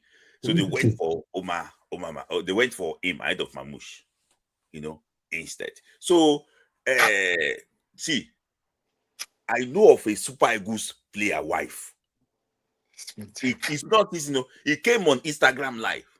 He said that he called a man opinion that please now help my husband play for Super Eagles. They want to sign him in France. That just one cap. It's not this thing. He said it by herself on Instagram Live. Though the two of them are no longer together again. The player, but you guys, so he said it by amount. So it's not as if they force her to say it. See, just one cap. See, one D, one apple. So, Ombweri. Okay, let me say this. 10 seconds. I don't like. Ombweri can sum it up. No. I'm leaving. I'm leaving. That's why I have a meeting. So that I will not remove my thought. I just want to say this. Right? I hate using scripture in exegesis of scripture in sports. Rather, I use philosophy to analyze sports. Now, Smith, before you sleep, I want you to think, who is Ademola Lookman? Before you sleep, just sit down. Said, who is this guy, Ademola Lookman? When you study the anthropology of man, the study of man, you understand me. Ademola Lookman does not need Nigeria to succeed. Ask yourself this question: who is Ademola Lookman? People that are watching does not know this guy. When you start thinking about this guy, you now say, ooh, this is deep. Now, Ademola Lookman did not fail in English Premier League. Rather, it wasn't consistent. He did not fail. He did not fail. No. I don't want to use that word. He failed. He did not. The problem was from Everton, they loan him. Loaning has a psychological effect. He was not consistent. Remember what Peter Clough said. If Ademola Lookman were dead, he would have played in England. Now ask yourself this question. Is Eberechi better than Ademola Lookman? Is Maduka is better than you will compare Eberechi and Lookman? I'm asking. But Eberechi is in England. Eberechi is very good. It's very good than excuse me. What are you disrespecting Ademola Lookman? I'm not disrespecting him. You are disrespecting him by saying I'm not saying he's better. I'm just saying that Eberechi is very good. You can't compare. He is very good, but thank God. But Ademola Lookman is better. You cannot say absolutely. I am saying it's better. Cannot say absolutely. If he come to Nigeria to play, he will not win African best. Stop. Mr. De, sit down and think. Absolutely. I want you to sit down and think. Ademola, wait, go back. I am a sociologist. Go. So I have thought about it. Eberechi is not better than Ademola Lookman, home and abroad. You cannot say I disagree with you. I am saying it. I am saying it with facts. Lookman rejected Nigeria 3 times. 3 times, so. Yes. Peter Koch saying something. Peter Koch is just one person. That's opinion. When Peter Koch said that, there's something he said that makes meaning. I am not. Pay attention. Lookman played for Nigeria in March of 2022. Okay, I'll talk. When you finish, then I will say my point. Continue. In March of 2022 and got a move to Atalanta in August. What I'm trying to say that I agree with what Dabla said. Mr. J, sit down, sit. Obweri, wait. Ghana, see. I don't argue. Smith, I have a meeting. Later I will talk. Maybe later on. Let me finish my thought. Let me just hold your thought. I want to say something before you round up, please. Let me finish my thought. Yeah. Let me finish my thought because you see. Please give me 30 seconds. Go ahead. 30 seconds. Let me give you 30 seconds. No, don't worry. Let them talk. I want to listen to them. Continue. Yeah, finish. So one thing, a quick one about Eberechi Eze.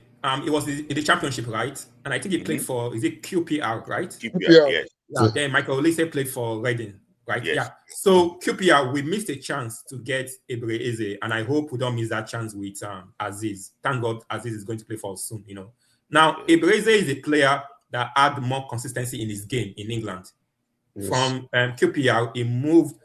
I know someone was saying that, I talk like a lecturer. I talk with facts. I try to be objective when I'm talking about things, Yeah. So it is a known fact that Eberechi moved from Championship to Crystal Palace. Can I ask you a question? He was one of the best players. He was very consistent, apart from sometimes when he would have injuries. So it was easier for him to move to the English national team. But for Lookman moved from club to club. And that actually affects you if you are trying to play for England. They will not call you. And also, you have to know that... I disagree. I disagree because now, let's talk about Eberechi Eze and the Lookman. Can Eberechi Eze play 3 positions in a row? Can Eberechi Eze play... No, wait. Can Eberechi Eze play 3... Hold on. Palace. Yes. Okay, mention can Eberechi play 3 position?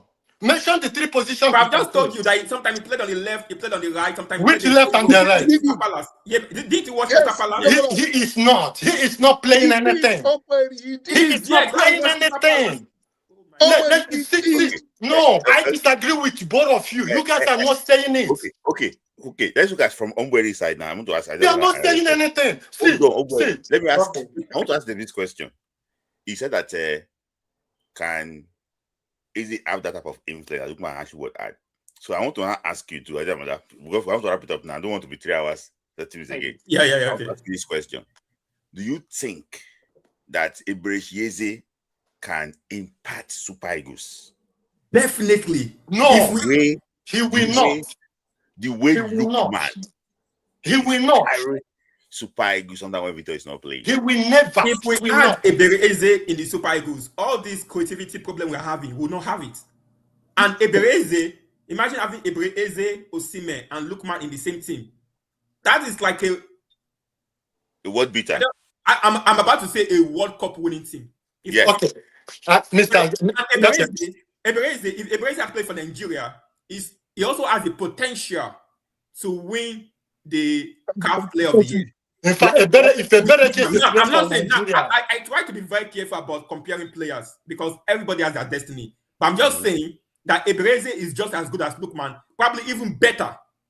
And the aspect for Nigeria, Eberechi would have also it would be a potential candidate for the CAF Player of the Year. Now, once I'll say quickly about CAF Player of the Year award. Please let me say this thing. I disagree with you because Eberechi is an injury prone.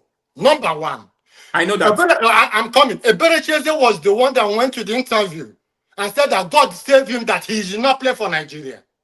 Yeah. And if somebody have that kind of mindset, he can play well. Lookman did not want to play for Nigeria. And Lookman did not come out openly. Hold on. Lookman did not want. Wait now. Lookman did not say he does not want to play for Nigeria. Look at what Lookman did. Lookman went to go and meet Southgate and asked him, please, is there any chance for me?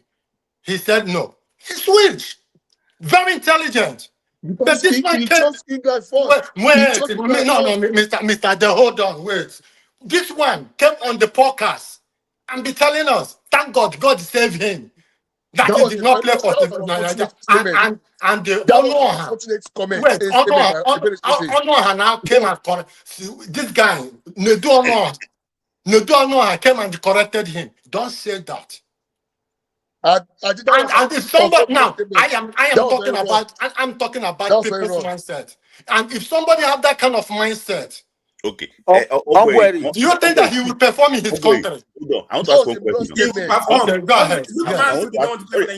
I want to ask one question. Yes. So if we look at the club career of Lookman and Eberechi over the past 5 years, who do you think is having a better club career? Lookman.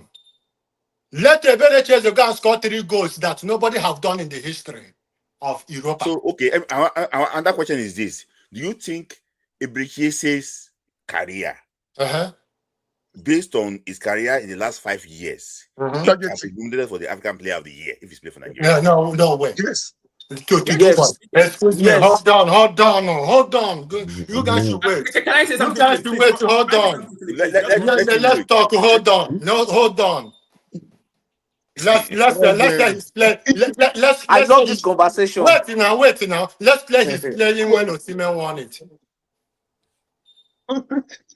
Number one. Let's say he was playing when Osimhen won it. Number one. He can't win it. Osimhen will win ahead of him. Okay, let's say that he was playing when Lookman won it. Lookman will win it ahead of him. I am done. God bless you all. Okay. Don't worry. You asked me a question. I want you all to respect that name. Lukman, Adomola Lukman, number 1. I want you when you go to the bed against Ghana, before you you sleep, didn't respect him. Before you sleep, ask yourself this question: without Super Eagles, can this guy survive? He might not. And I said, 100%.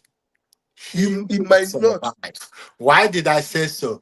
If Frank Onyeka did not use Super Eagles to go where he is, if Onyedika did not use Super Eagles to go where he is, let's think.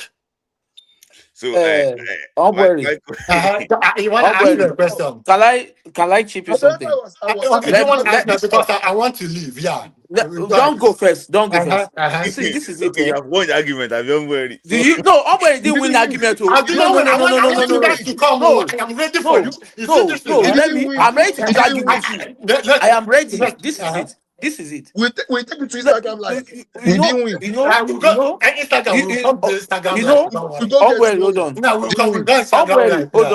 on. How old is Eberechi now, presently? I think 27, Abi. 27.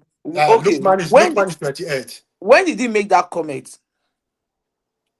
How old is during COVID-19. During COVID-19. Okay. Do you know that there is one thing they said? There is one adage they say in Yoruba that Omo Agba.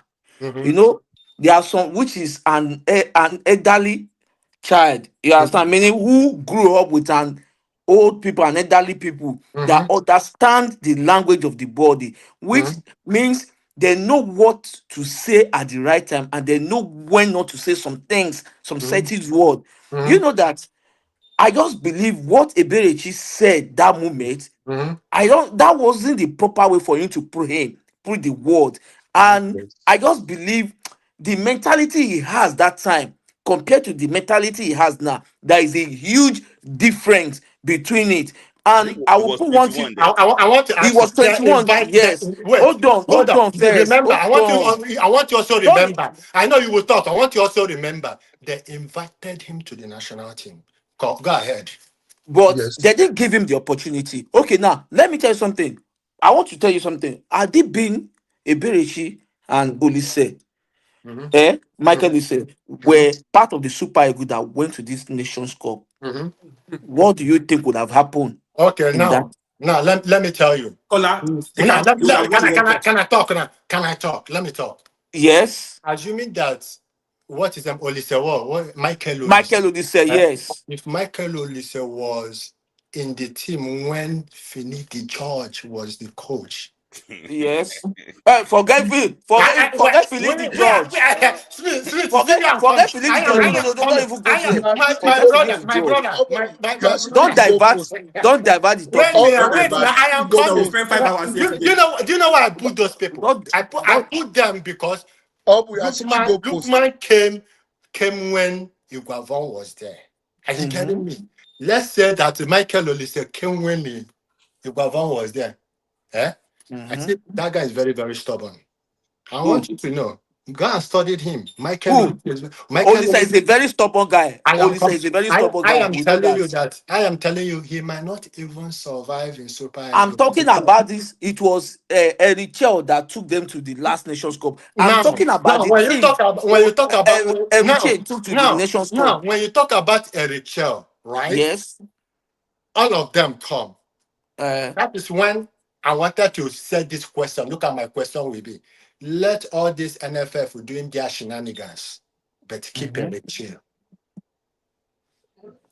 You get my point? You don't answer my question. You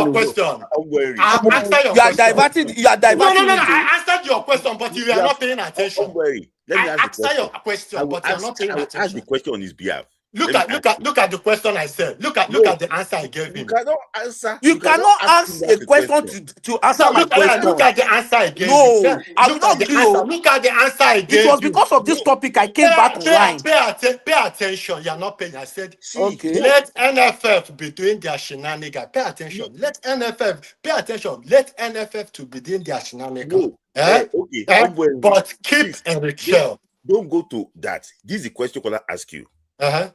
Nigeria in the semi-final against Morocco.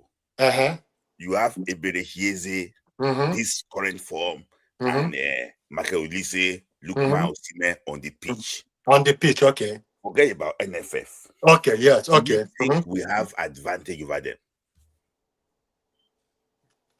Eberechieze, Michael Olise, and Lukman Osimhen. Definitely we have, because any person that came to play for Super Eagles with Eric Chill must surely perform.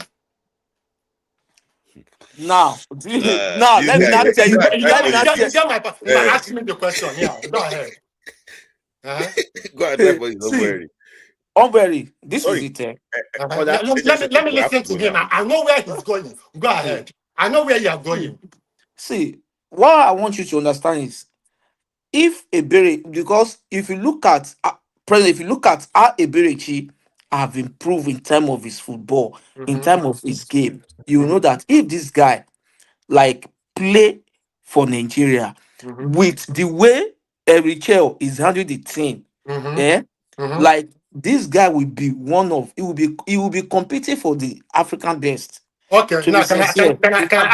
Competing for African best. Now remove Erichel. Put it back one. They will see. They will see. They will not. Do you know the funny now? Let me not tell you something. Let me not tell you something. Now, when you talk about we are remember we are comparing. We are comparing. Pay attention. We are comparing Eberechieze and the Lukman. We are not saying for them to come and play together. You can't compare them because they are not playing the same way. Look at what Ademola said.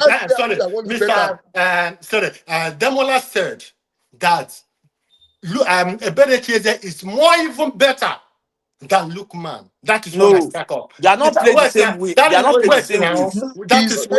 That's wet now. Wet now. Not when I said no, it's not. Now to bust you out now, let me tell you, in the national team, right? Michael Olise will not play better than Lukman. Eberechieze will not play better than Lukman. Under who? Yes. They will not do what? They will not play better than Lukman. Under Why would they play? They will not play better. Why? Let me tell you. Smith go ask. Eberechieze, Michael Olise, two of them. Lukman and Osimhen, they will not even play better than them. Why would they play better? Their mindset. Do you know that? There is one thing I've noticed about Erichel. He allowed them to express themselves. And I feel there is one thing you don't understand. Erichel pattern is plug. He just plug and remove. Plug and remove. You remove it, you plug it, remove it and plug it. So you can't tell me that under Erichel, both of them will not work. This is not what I'm saying. We are talking about better. If you're talking of them for them to play they will be better. But when we are talking about whether they come, you see these two people, it's untouchable. They can't even near them. We are my problem. You know my problem, Mr. My problem is that you guys don't know. You don't know Ademola Lukman. That is my problem. Do you know him? Do you live with him? I know. It's not knowing him. You don't. Okay. Let's take for example. Atletico Madrid. Let's use him as an example. Let me tell you something. You yourself, you need to think. He is the only black man, of course, in Atletico Madrid. I know. And when hold on now. Becoming a black man, he is overshadowing those guys. How is he overshadowing them? Smith, please tell them. Okay. You don't need to Smith, I don't want to. Mr. Ade, I want you to.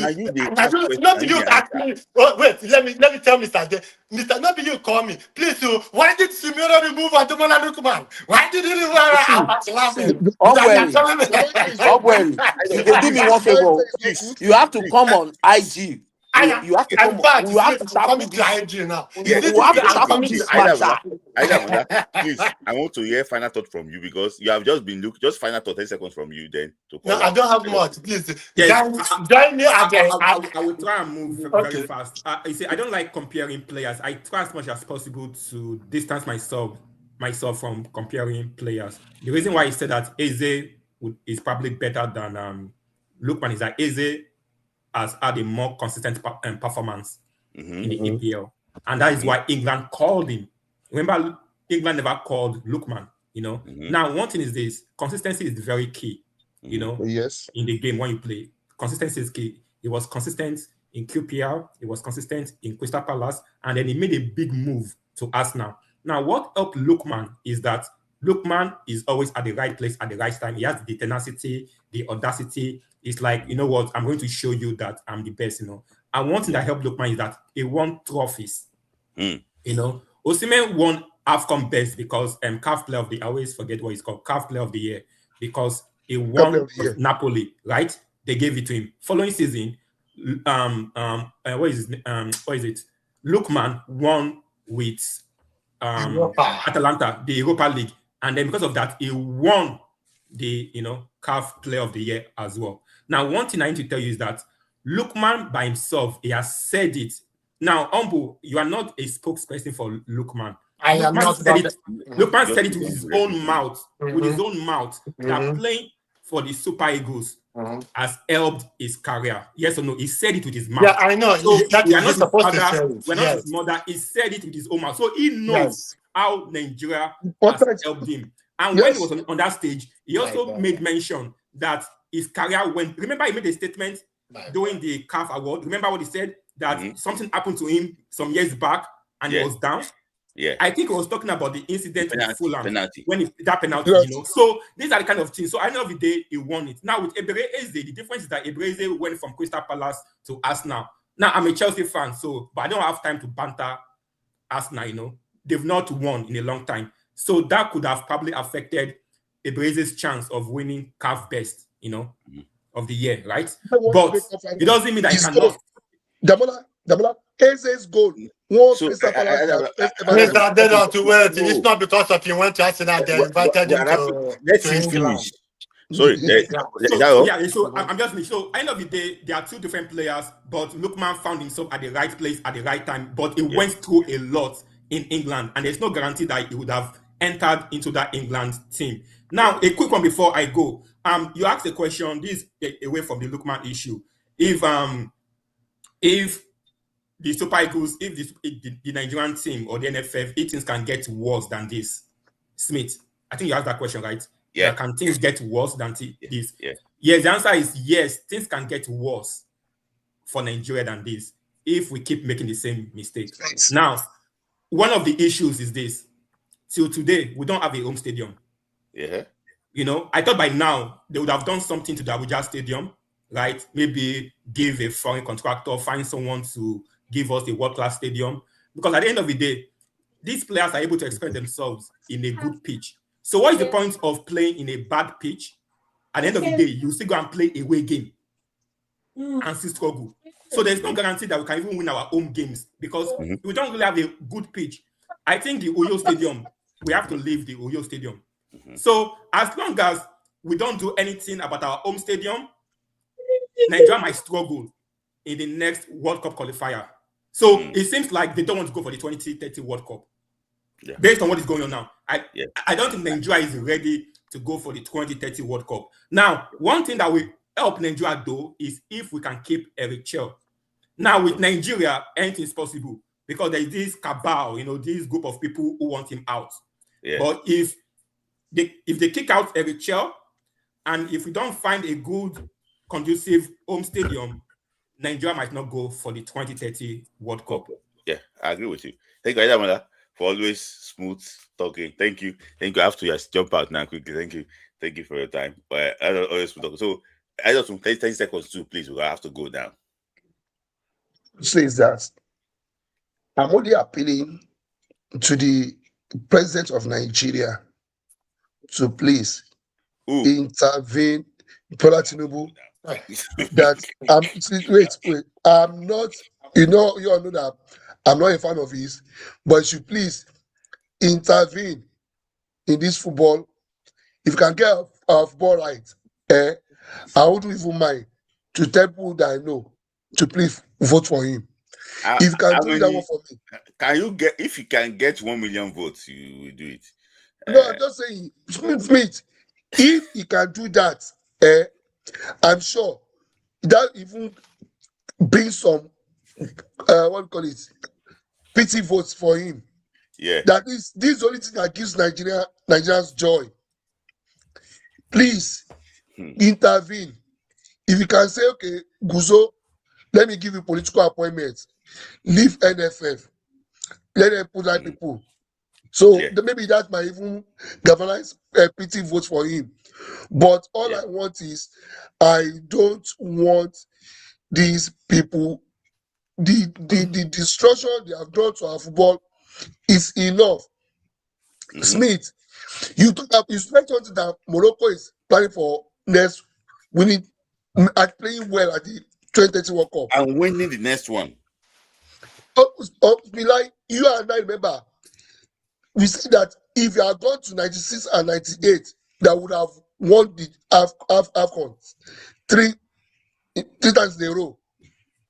Because that's when we trusted our players, because we knew the likes of Kanu and Cody were coming up then.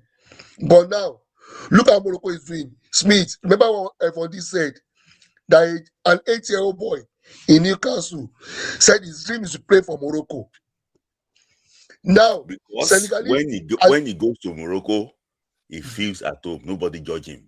What I'm saying, now Senegalese too are doing that. Look at that boy in PS in Baye. Now, Smith, people are talking about the future. Nigeria still talking about the past. As they see, all I want is they should please fix our football. We are not interested in politics, but the one that we love. Not all of us listen to Afro beats. Not that I don't like Afro beats, but I don't play at home. Call my children. All those vulgar words they use. But football, I can watch it with my children. They should please do that for us. And please, like the ZD439, he should watch his mouth. Because saying to Obueri, I almost blocked him. He should please go away with your mother, Kwebolo. Please, these are politics. Thank you. Yeah, see, let me tell you something. You said there's Monday Kwebolo. See, if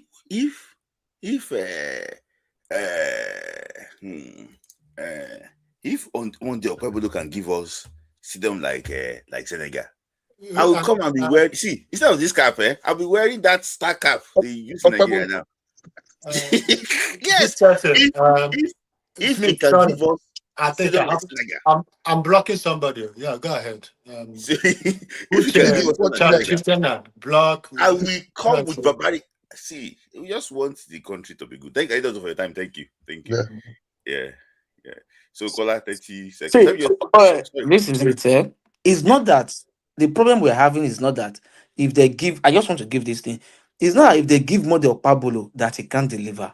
He will deliver, but the problem there is too much of corruption, bribing, that give him the normal money that requested for to execute the project and give the best out of the best for the project without trying to pass. I don't know, maybe where maybe on maybe 1,000 naira supposed to cover. You don't have to try. You want to manage there. You now say you want to use 500 naira to cover it. You are not going to do a good job. That is it. And the other one is for us to have, or for us to have a good team, or for the Super Eagles to qualify for the next World Cup. The sports journalists in Nigeria have a lot of work to do without them collecting. Yes, but the little one they are trying to do, all of them are not doing well. Brian Velo and all of them are just sweet talk. Because if the sports, let me just say the sport journalist or the sports content creator, they can like press these people by the neck, press them by the neck. And moreover, all these ex-footballer, all of them also are not contributing. because most of them are just trying to lobby for them to get a position. That's why I So don't that respect so that is why I don't respect any one of them. So finally, Obueri, let me just finally say this one. That is Lukman and was Eberichi. One, both of them are not playing the same position. But two, let me say this thing. Second is, if Eberichi, let me say, if you like, because one thing I noticed in Arsenal, this guy doesn't give him that opportunity for him to express himself like that. But if Eberechi have that kind of opportunity to play in, like, let me say Liverpool, Barcelona, like Bayern, like all those clubs, you get it, like PSG. I'm just give you an instance. He will express. Okay, look at Olise. Do you think the way Olise is expressing himself football very well in Bayern Munich, do you think he'll be able to express himself very well like that in Arsenal? No, I Not think so. possible. It's not possible. It's not possible. I know, It's but not possible. So let me be say, if Eberechi has the opportunity to play in Nigeria, he will deliver, and he will be top there. He will be top there. No dispute. Ademola Lookman is good. I give it to him because it's not easy for someone to single-handedly won a trophy for his club. So technical is good, and I'm not taking anything away from him. Both of them are good, but I'm not going to like say this because they are not playing the same role. That's just my own. okay. Okay. Yeah, let me see. Let me see. So just comment quickly before that's from Doctor Michael. He That's said my that father. it's been like Michael, your my man. He said that Henry is right about Lukman, about Henry is right about Lukman than Eze, but I don't agree with him that Nigeria did not help his career. Lukman has played for 3 big clubs, but Eze only one. Okay. So yeah. Yeah. So yeah, go Okay. after that. Sorry, no, Omar, yeah. Yeah, thank you. Look at it. If Franco Onyeka did not play any national thing and he went and survived and come and play for Super Eagles, if Onyedika did not play any underage, he went and survived and played in Super Eagles. This is the point. Now, Lukman does not need Nigeria to survive. Why did I say so? He is a man of himself that can go anywhere and survive. And people will chase him. Ask yourself this question. Carry a better chase, put Atletico. Carry Lukman, put Arsenal. Tell me what will happen. Then we win trophy. Lukman can be the X factor, yeah. See where the argument, you see where the mindset is. Carry a better chase, Atletico. I am coming. Why did I say so? Let's be honest to ourselves. This guy is playing 3 roles, 3 positions. Okay, they said that let him go and play an Atletico with Signore. Let him be the only black guy being in Atletico. Let me see how he will survive.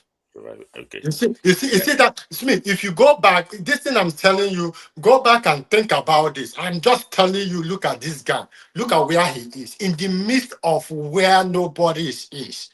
He made things easier.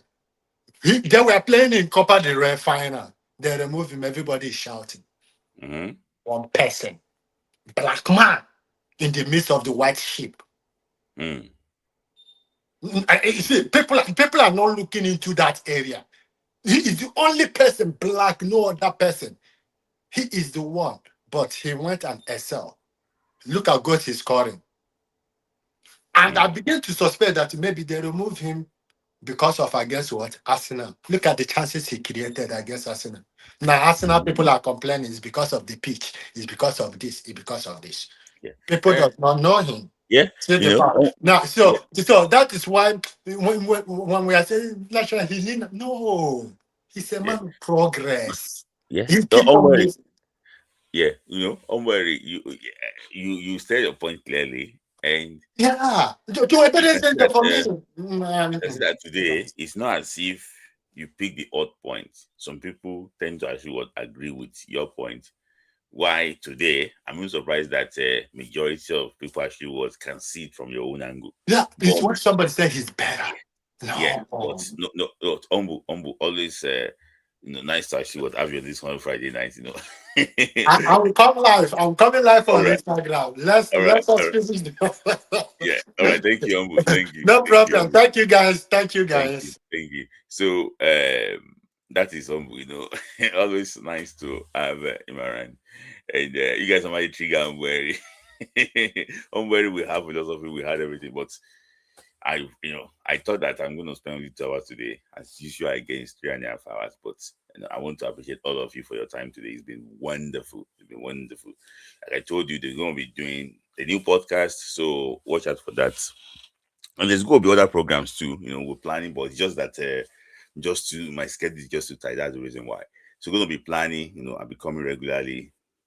Be doing some free programs just to engage with you. Actually, what's here.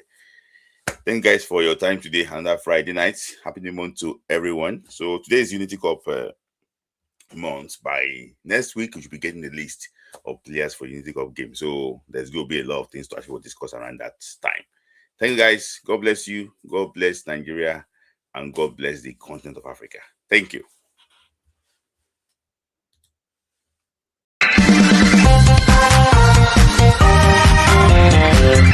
Dance football. For the love of the game.